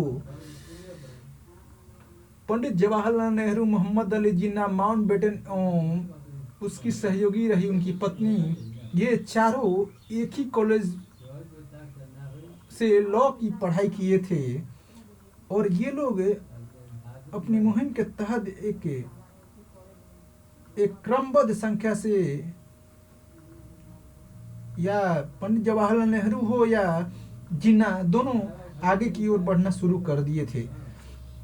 इसमें हम आगे अब प्रथम गोलमेज सम्मेलन का चर्चा करेंगे, जिसमें मुस्लिम लीग के मोहम्मद अली, मोहम्मद शफी जिन्ना, आगा खान तथा फजलुल हक हिंद महासभा के मुंजे तथा जयंकर, इंडियन लिबरल फेडरेशन के तेज बहादुर सप्रू, CY चिंतामणि, MR जयकर तथा श्रीनिवास शास्त्री, दलित वर्ग के प्रतिनिधि BR अम्बेडकर इत्यादि ने इसमें भाग लिया। अंग्रेजों ने भारत के लिए संवैधानिक सुधारों के प्रश्न पर कांग्रेस के प्रतिनिधियों की अनुपस्थिति से सम्मेलन आयोजित करने की निरर्थकता या कहें कि यह सही नहीं है को महसूस किया।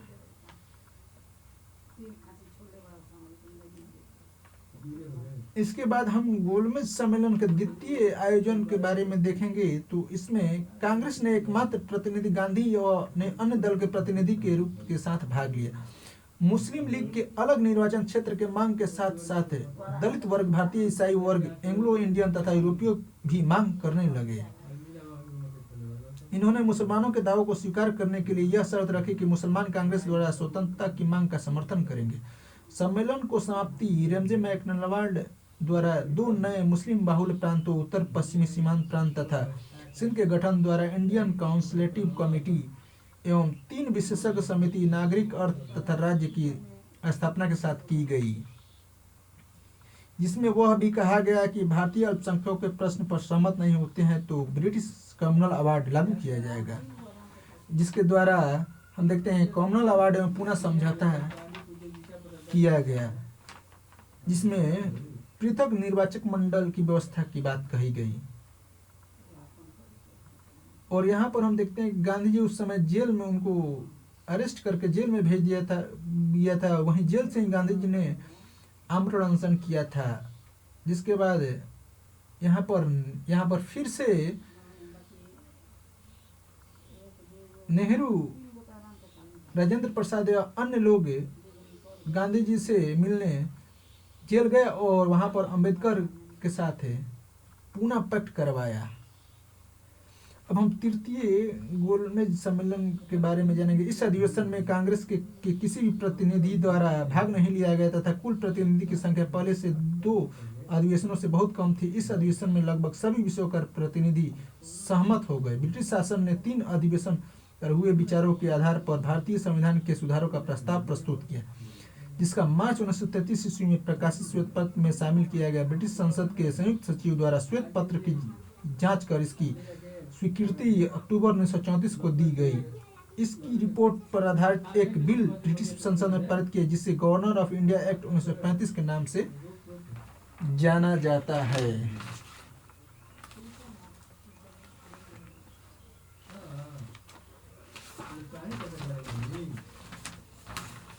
अब हम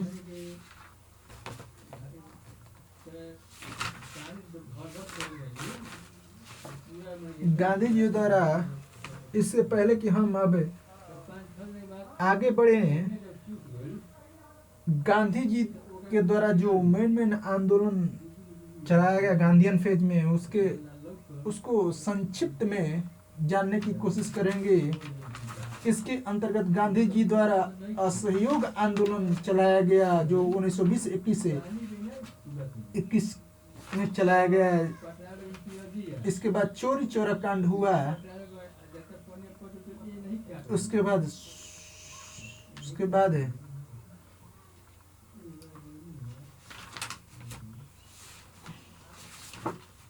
बाद हम देखते हैं कि सबने अवज्ञा आंदोलन गांधी जी द्वारा चलाया गया। उसके बाद हम देखते हैं कि नमक आंदोलन की शुरुआत गांधी जी द्वारा की गई।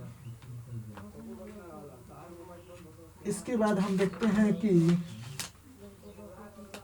गांधी जी द्वारा जो महत्वपूर्ण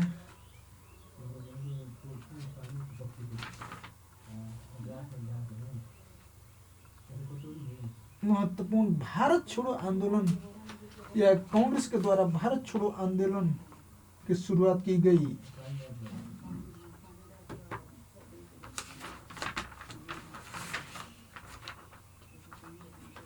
भारत छोड़ो आंदोलन के पहले कांग्रेस समाजवादी दल की स्थापना हो गई, जिसके तहत हम देखते हैं कि यह 1934 में बनी। 1934 में कांग्रेस के एक बहुत बड़े भाग ने कांग्रेस के अंदर समाजवादी विचारधारा का प्रचार प्रसार करने के लिए पृथक दल के गठन पर बल दिया।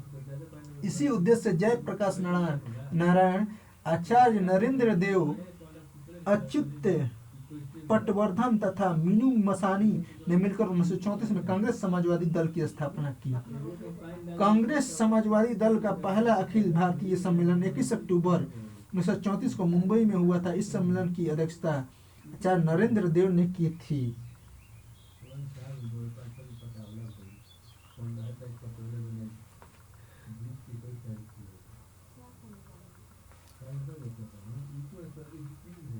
उसके बाद हम देखते हैं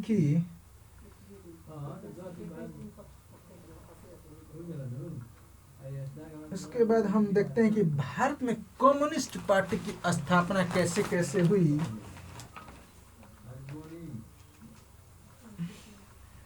भारत में वामपंथी आंदोलन का उदय प्रथम विश्व युद्ध के पश्चात राजनीतिक एवं आर्थिक गतिविधियों के कारण हुआ था। इसके तहत बम्बई में कम्युनिस्ट ग्रुप की स्थापना में महत्वपूर्ण भूमिका श्रीपाद अमृत डांगे की थी। मद्रास में कम्युनिस्ट ग्रुप की स्थापना के संस्थापक सिगा खेलू चेटियार थे। चेटियार पेशे से वकील थे। असहयोग आंदोलन के दौरान उन्होंने वकालत छोड़ दी थी। M.N. राय की पुस्तक इंडिया इन ट्रांजिशन से प्रभावित होकर वे कम्युनिस्ट हो गए थे। लाहौर में कम्युनिस्ट ग्रुप के संगठनकर्ता गुलाब हुसैन थे। भारत में साम्यवादी पार्टी की स्थापना की दिशा में प्रयासरत नेताओं को गिरफ्तार कर 1924 में सरकार ने उन पर कानपुर षड्यंत्र केस के अंतर्गत मुकदमा चला था। इस केस में 13 प्रमुख नेताओं को गिरफ्तार किया गया था, जिनका नाम एम.एन. था। मुजफ्फर अहमद, शौकत उस्मानी, गुलाम हुसैन, श्रीपाद अमृत डांडे, सिंगर वेलू चेट्टियार, रामचरण लाल शर्मा था, Nalini Gupta, Shamsuddin Hasan, MP T Vella, Sudhan Manilal, doctor Shah, Sampurnanand थे। इन लोगों पर ब्रिटिश सत्ता उखाड़ फेंकने का आरोप लगाकर मुकदमा चलाया गया था। 27 दिसंबर 1925 को सत्य भवन में कानपुर से में भारतीय साम्यवादी दल इंडियन कम्युनिस्ट पार्टी की स्थापना 1925 ईस्वी में की घोषणा की गई। 1934 में भारतीय साम्यवादी दल को अवैध घोषित कर दिया गया। 27 दिसंबर 1925 को कानपुर में ही भारतीय साम्यवादी सम्मेलन हुआ, जिसके संयोजक सत्यभक्त थे। इसके अध्यक्ष सिंगरावेलु चेट्टियार तथा स्वास्थ्य समिति के अध्यक्ष हसरत मुहानी थे। 1925-26 में बंगाल में से लेकर स्वराज पार्टी का गठन किया गया। इसके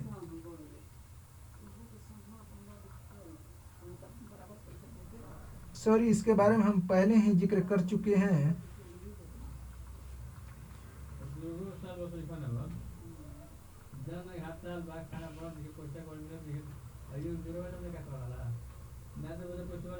हमने स्वराज पार्टी का जिक्र किया है, लेकिन लेबर स्वराज पार्टी का गठन 1925-26 के काल में किया गया था। इसके संस्थापक मुजफ्फर अहमद, नजरुल इस्लाम, कुतुबुद्दीन अहमद।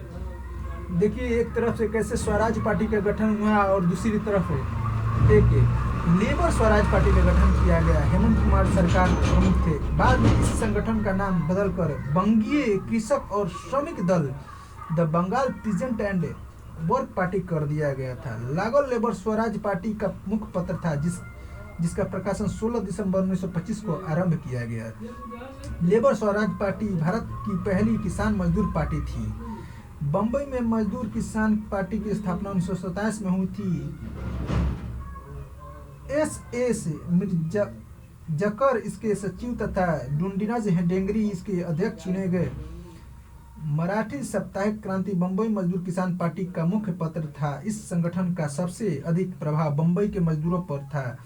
1927 में अमृतसर और लाहौर के किसान मजदूरों ने मिलकर सोहन सिंह के नेतृत्व में पंजाब में मजदूर किसान पार्टी की स्थापना की। 1926 में पंजाबी और उर्दू भाषा में प्रकाशित कीर्ति किसान पार्टी का मुख्य पत्र था। 14 नवंबर 1928 को फिल्म स्टेट मुजफ्फर अहमद, अब्दुल मजीद, सोहन सिंह जोश तथा पूरन चंद्र जोशी ने मिलकर यूपी किसान पार्टी की स्थापना की। पूरन चंद्र जोशी इसके सचिव थे। मजदूर किसान पार्टी को अखिल भारतीय स्वरूप देने के लिए 21 से 24 दिसंबर 1928 को सोहन सिंह जोश की अध्यक्षता में कलकत्ता में एक सम्मेलन हुआ, जिसमें सभी प्रांतीय संगठनों को मिलाकर एक नया संगठन अखिल भारतीय मजदूर किसान party India workers and peasants party बनाया गया।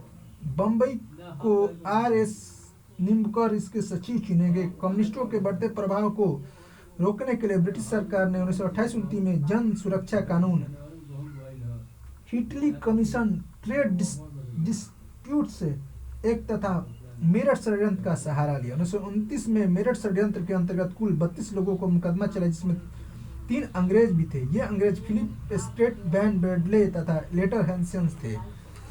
इन तीनों ब्रिटिश कम्युनिस्टों को भारत से निर्वासित करने के लिए ब्रिटिश सरकार ने 1928 में भारत से निष्कासित विधेयक तैयार किया था। मेरठ षड्यंत्र केस के विरोध में 21 मार्च 1929 को मोतीलाल नेहरू ने केंद्रीय विधानसभा में काम रोको प्रस्ताव पेश किया। आइंस्टाइन ने ब्रिटेन के तत्कालीन प्रधानमंत्री मैकडोनाल्ड को पत्र लिखकर इस मुकदमे को हटा लेने की मांग की। मेरठ षड्यंत्र केस में फंसे कैदियों को बचाने के लिए जवाहरलाल नेहरू ने M.N. अंसारी, कैलाश नाथ कारजू एवं M.G. हंगला से पैरवी की थी। यहाँ पर यह भी देखने वाली बात है कि इस पार्टी का तो स्वराज पार्टी के अध्यक्ष नेहरू ने समर्थन किया, लेकिन वहीं जब भगत सिंह को फांसी की सजा हो रही थी, बटुकेश्वर दत्त इत्यादि के साथ घटनाएं घटी, उसके पक्ष में इन लोगों ने कुछ कार्रवाई नहीं किया। अक्टूबर 1934 में बम्बई में कांग्रेस समाजवादी पार्टी की स्थापना हुई। इसके प्रमुख सदस्यों में जयप्रकाश नारायण आचार्य, नरेंद्र देव, अच्युत पटवर्धन, अशोक मेहता, मीनू मसानी, डॉक्टर राम मनोहर लोहिया, कमला देवी चट्टोपाध्याय तथा यूसुफ मोहल्ले प्रमुख थे। 1931 में जयप्रकाश नारायण तथा फूलन प्रसाद वर्मा ने बिहार समाजवादी दल की स्थापना की थी। समाजवादी क्यों नामक पुस्तक जयप्रकाश नारायण द्वारा लिखी गई है। भारतीय बोल्शेविक दल की स्थापना 1939 में N.N. दत्त मजूमदार द्वारा किया गया। अन्य सदस्यों में अजित राय, शिविर राय तथा विश्वनाथ दुबे प्रमुख थे। क्रांतिकारी समाजवादी दल की स्थापना 1942 में सोमेंद्रनाथ टैगोर द्वारा किया गया था। अजित राय तथा इंद्र सेन ने मिलकर 1941 में बोल्शेविक लेनिनिस्ट दल का गठन किया। अतिवादी लोकतंत्र दल रेडिकल डेमोक्रेटिक पार्टी का गठन 1940 की एम एन राय द्वारा किया गया।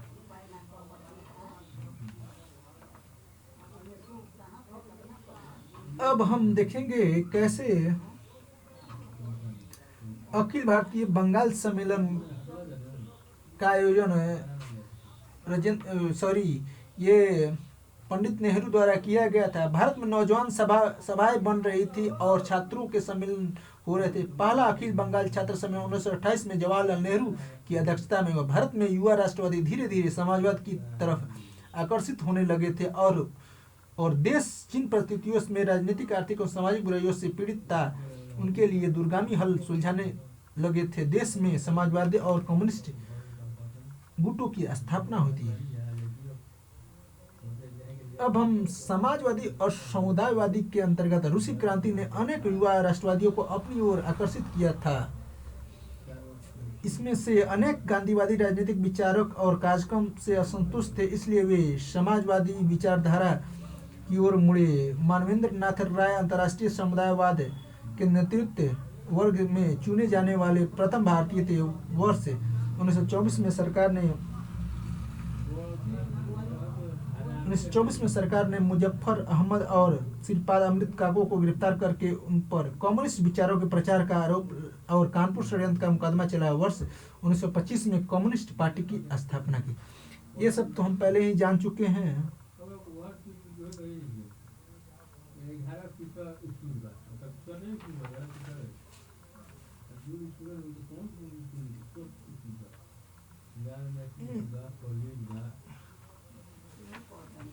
इसके बाद हम देखने की कोशिश करेंगे कि कैसे प्रांतीय चुनाव एवं मंत्रिमंडल का गठन एवं मुस्लिम लीग को मुस्लिम बहुल क्षेत्र में उपलब्धियां एवं सांप्रदायिकता का फैलाव किया गया।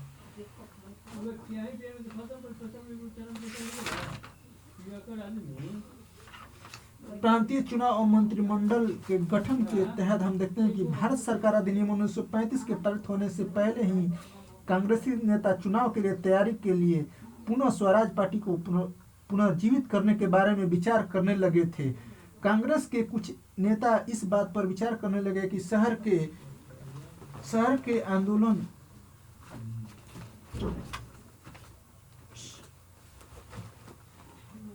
कुछ नहीं इस विचार करने लगे थे कि बाहर के आंदोलन का दौर अब समाप्त हो चुका है।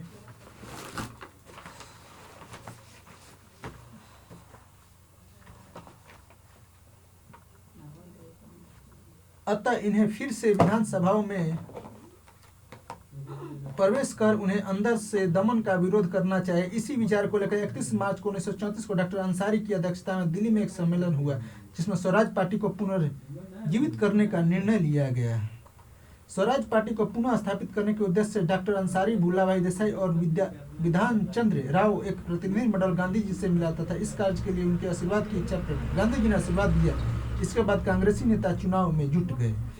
स्वराज पार्टी को पुनर्जीवित करके इसके माध्यम से चुनावी राजनीति की ओर वापसी का विचार अक्टूबर 1933 को सत्यमूर्ति ने प्रस्तुत किया, जिसे 1934 में भुल्ला भाई देसाई, डॉक्टर अंसारी और विधान चंद्र राय ने तत्परता से स्वीकार कर लिया। मई 1934 में पटना के कांग्रेस का सम्मेलन हुआ, जिसमें कांग्रेस सदस्यों को पुनः विधानमंडल में चुनाव लड़ने की अनुमति मिल गई। नवंबर 1934 में केंद्रीय विधानमंडल का चुनाव हुआ, जिसमें कांग्रेस को 75 निर्वाचन सीट में 45 पर जीत हासिल हुई। भारत सरकार अधिनियम 1935 के द्वारा भारतीयों को प्रांतीय शासन प्रबंध का अधिकार प्रदान कर दिया गया। परिणामस्वरूप 1937 में प्रांतीय विधानसभा के चुनाव हुए। 1936 में जवाहरलाल नेहरू की अध्यक्षता में लखनऊ और फैजापुर में कांग्रेस अधिवेशन है, जिसमें उन्होंने स्वीकार किया कि चुनाव लड़ने के सिवाय कोई विकल्प नहीं है। कांग्रेस के लखनऊ अधिवेशन 1936 में पहली बार वैज्ञानिक और आर्थिक आधार पर समाजवाद की व्याख्या की गई। लखनऊ अधिवेशन के बाद नेहरू कमेटी ने 3 समाजवादी जयप्रकाश नारायण, नरेंद्र देव और अच्युत पटवर्धन को शामिल किया। फैजपुर अधिवेशन महाराष्ट्र कांग्रेस के 50वां अधिवेशन। लखनऊ अधिवेशन ने जो दिशा अपनाई, फैजपुर अधिवेशन उस दिशा में आगे बढ़ा।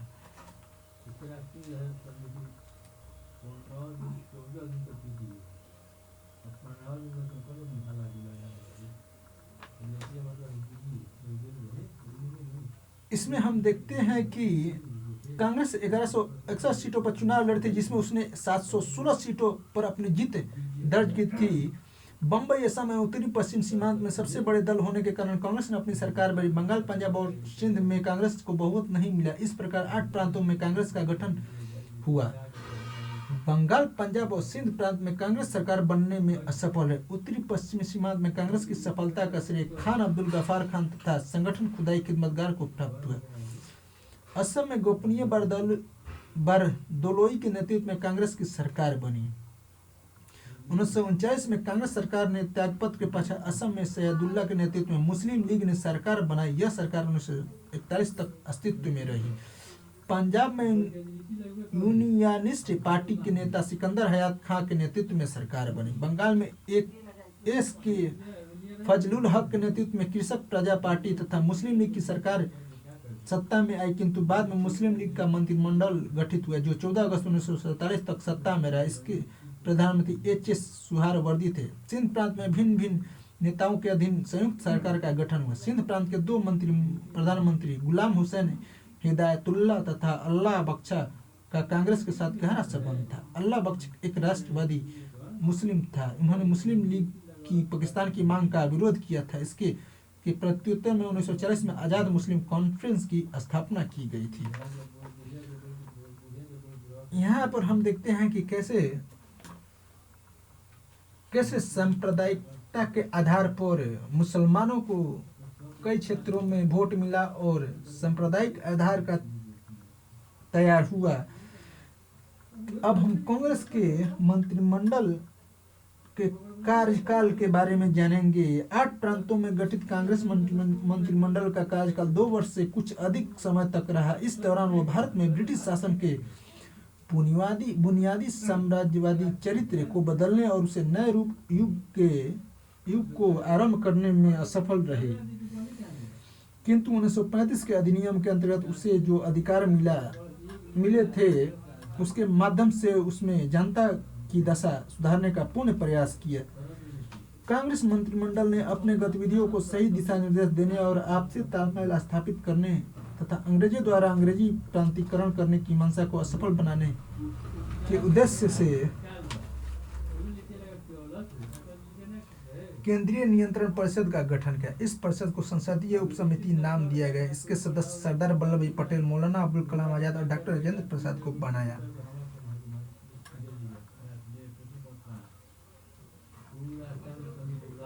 हम यहाँ देखते हैं कि कांग्रेस अपने इस कार्यकाल के दौरान जो कार्य किए इस प्रकार थे। कांग्रेस अध्यक्ष सुभाष चंद्र बोस ने 1938 में एक राष्ट्रीय योजना समिति नियुक्त की। इसके माध्यम से कांग्रेस सरकार ने योजना के विकास में हाथ बटाने का प्रयास किया। 1949 में द्वितीय युद्ध के शुरू होने के बाद ब्रिटिश सरकार ने भारत को बिना कांग्रेस मंत्रिमंडल की अनुमति के युद्ध में झोंक दिया। इसके विरोध में कांग्रेस मंत्रिमंडल ने त्याग पत्र दे दिया था।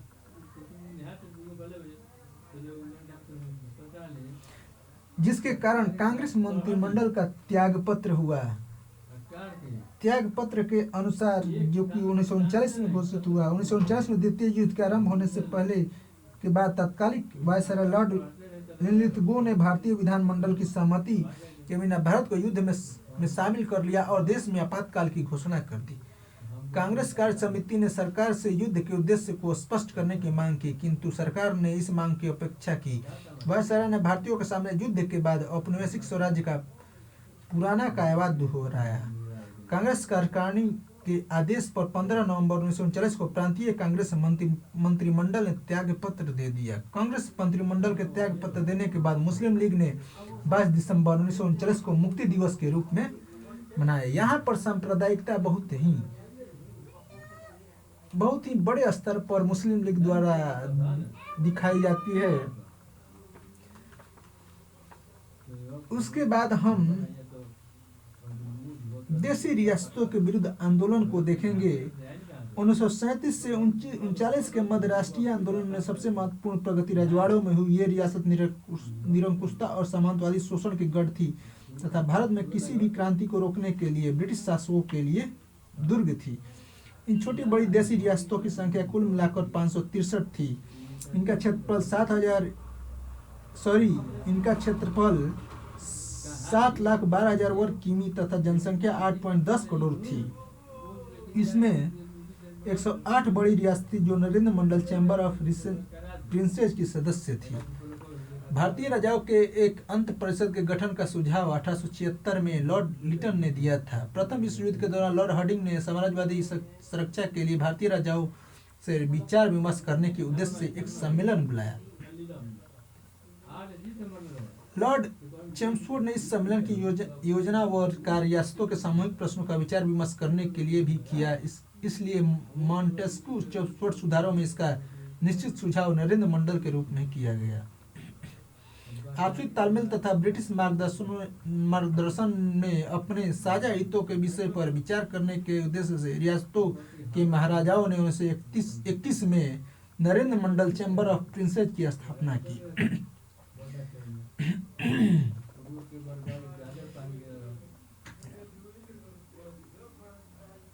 ब्रिटिश साम्राज्य और भारतीय रियासतों के मध्य संबंधों की जांच के लिए 1927 में बटलर समिति की नियुक्ति की गई। भारतीय नरेंद्र ने सुप्रसिद्ध वकील सर लेस्ली स्कॉट की समिति के सम्मुख अपना दृष्टिकोण प्रस्तुत करने के लिए नियुक्त किया था। रियासतों में सबसे बड़ी रियासत हैदराबाद थी, जिसमें कुल जनसंख्या 101 करोड़ 65 करोड़ की थी, जिसमें 65,000 करोड़ की थी, जिसमें सबसे छोटी 1 करोड़ 65 लाख की थी, जिसमें सबसे छोटी रियासत बिल्लबारी थी, जिसका क्षेत्रफल 1 एकड़ वर्ग मील तथा जनसंख्या मात्र 27 थी।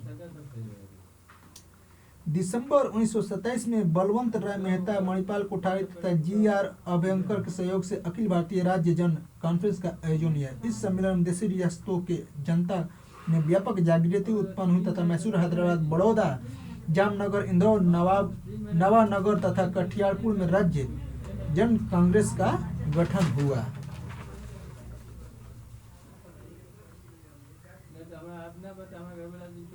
1938 में कांग्रेस ने हरिपुर अधिवेशन में एक समझौता के प्रस्ताव में पहली बार यह घोषित किया कि पूर्व स्वराज के अंतर्गत राजवाई और ब्रिटिश भारत दोनों ही आते हैं। अब हम रियासतों के पुनर्गठन के संबंध में जानेंगे। कैसे कांग्रेस ने रियासतों के पुनर्गठन की कोशिश की। भारतीय स्वतंत्रता संघर्ष के दौरान कांग्रेस ने भाषाई सीमाओं पर आधारित प्रांतों के पुनर्गठन की मांग की थी। स्वतंत्रता प्राप्ति के बाद इन मांग ने उग्र रूप धारण कर लिया। भारतीय रियासतों का पुनर्गठन हम बाद में पढ़ेंगे। पहले हम पाकिस्तान की मांग को जानने की कोशिश करेंगे, जिसके अंतर्गत मुसलमानों के लिए पृथक राज्य के विचार के प्रवर्तक कवि मोहम्मद इकबाल थे, जिन्होंने 1930 में मुस्लिम लीग के इलाहाबाद अधिवेशन में बोलते हुए यह घोषणा की थी कि उत्तरी पश्चिमी भारत का संगठित मुस्लिम राज्य के रूप में निर्माण हो। मुझे मुसलमानों की अंतिम नियति प्रतीत होती है। मुसलमानों के लिए यह एक पृथक राज्य के रूप में पाकिस्तान की मांग सर्वप्रथम कैम्ब्रिज विश्वविद्यालय इंग्लैंड के एक स्नातक छात्र चौधरी रहमत अली के मस्तिष्क में आया, जिसने एक पर्चा कैम्ब्रिज पम्पलेट जारी किया, जिसका शीर्षक था now and never we to leave.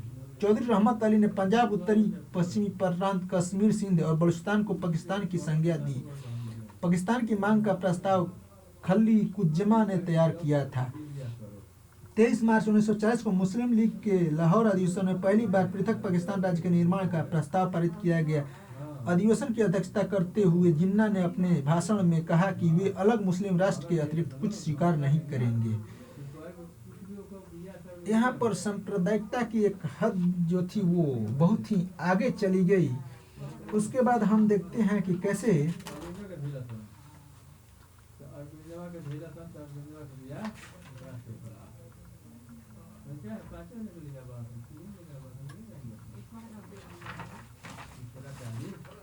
Bharat छोड़ो आंदोलन की शुरुआत कांग्रेस द्वारा की गई। या कहें तो हम देखें क्रिस प्रस्ताव के प्रति राजनीतिक प्रतिक्रिया के रूप में भारत छोड़ो आंदोलन की शुरुआत की गई।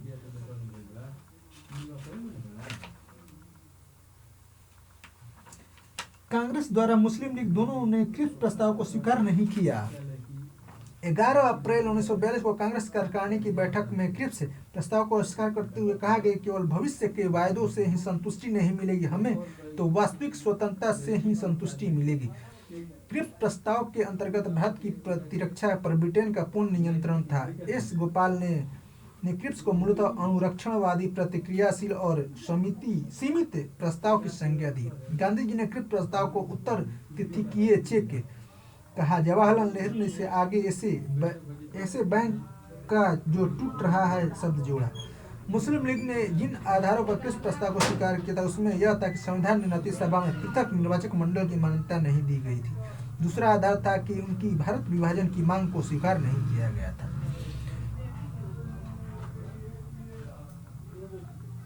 अब हम क्रिप्स के असफलता, भारत छोड़ो आंदोलन कांग्रेस द्वारा जो शुरू किया गया था उसके बारे में जानने की कोशिश। क्रिप्स प्रस्ताव की असफलता और जापानी आक्रमण के बढ़ते हुए खतरों तथा युद्धकालीन परिस्थितियों, वस्तुओं की कीमतों में वृद्धि आदि कारणों से भारतीय जनता के अंदर असंतोष व्यक्त हो गया था।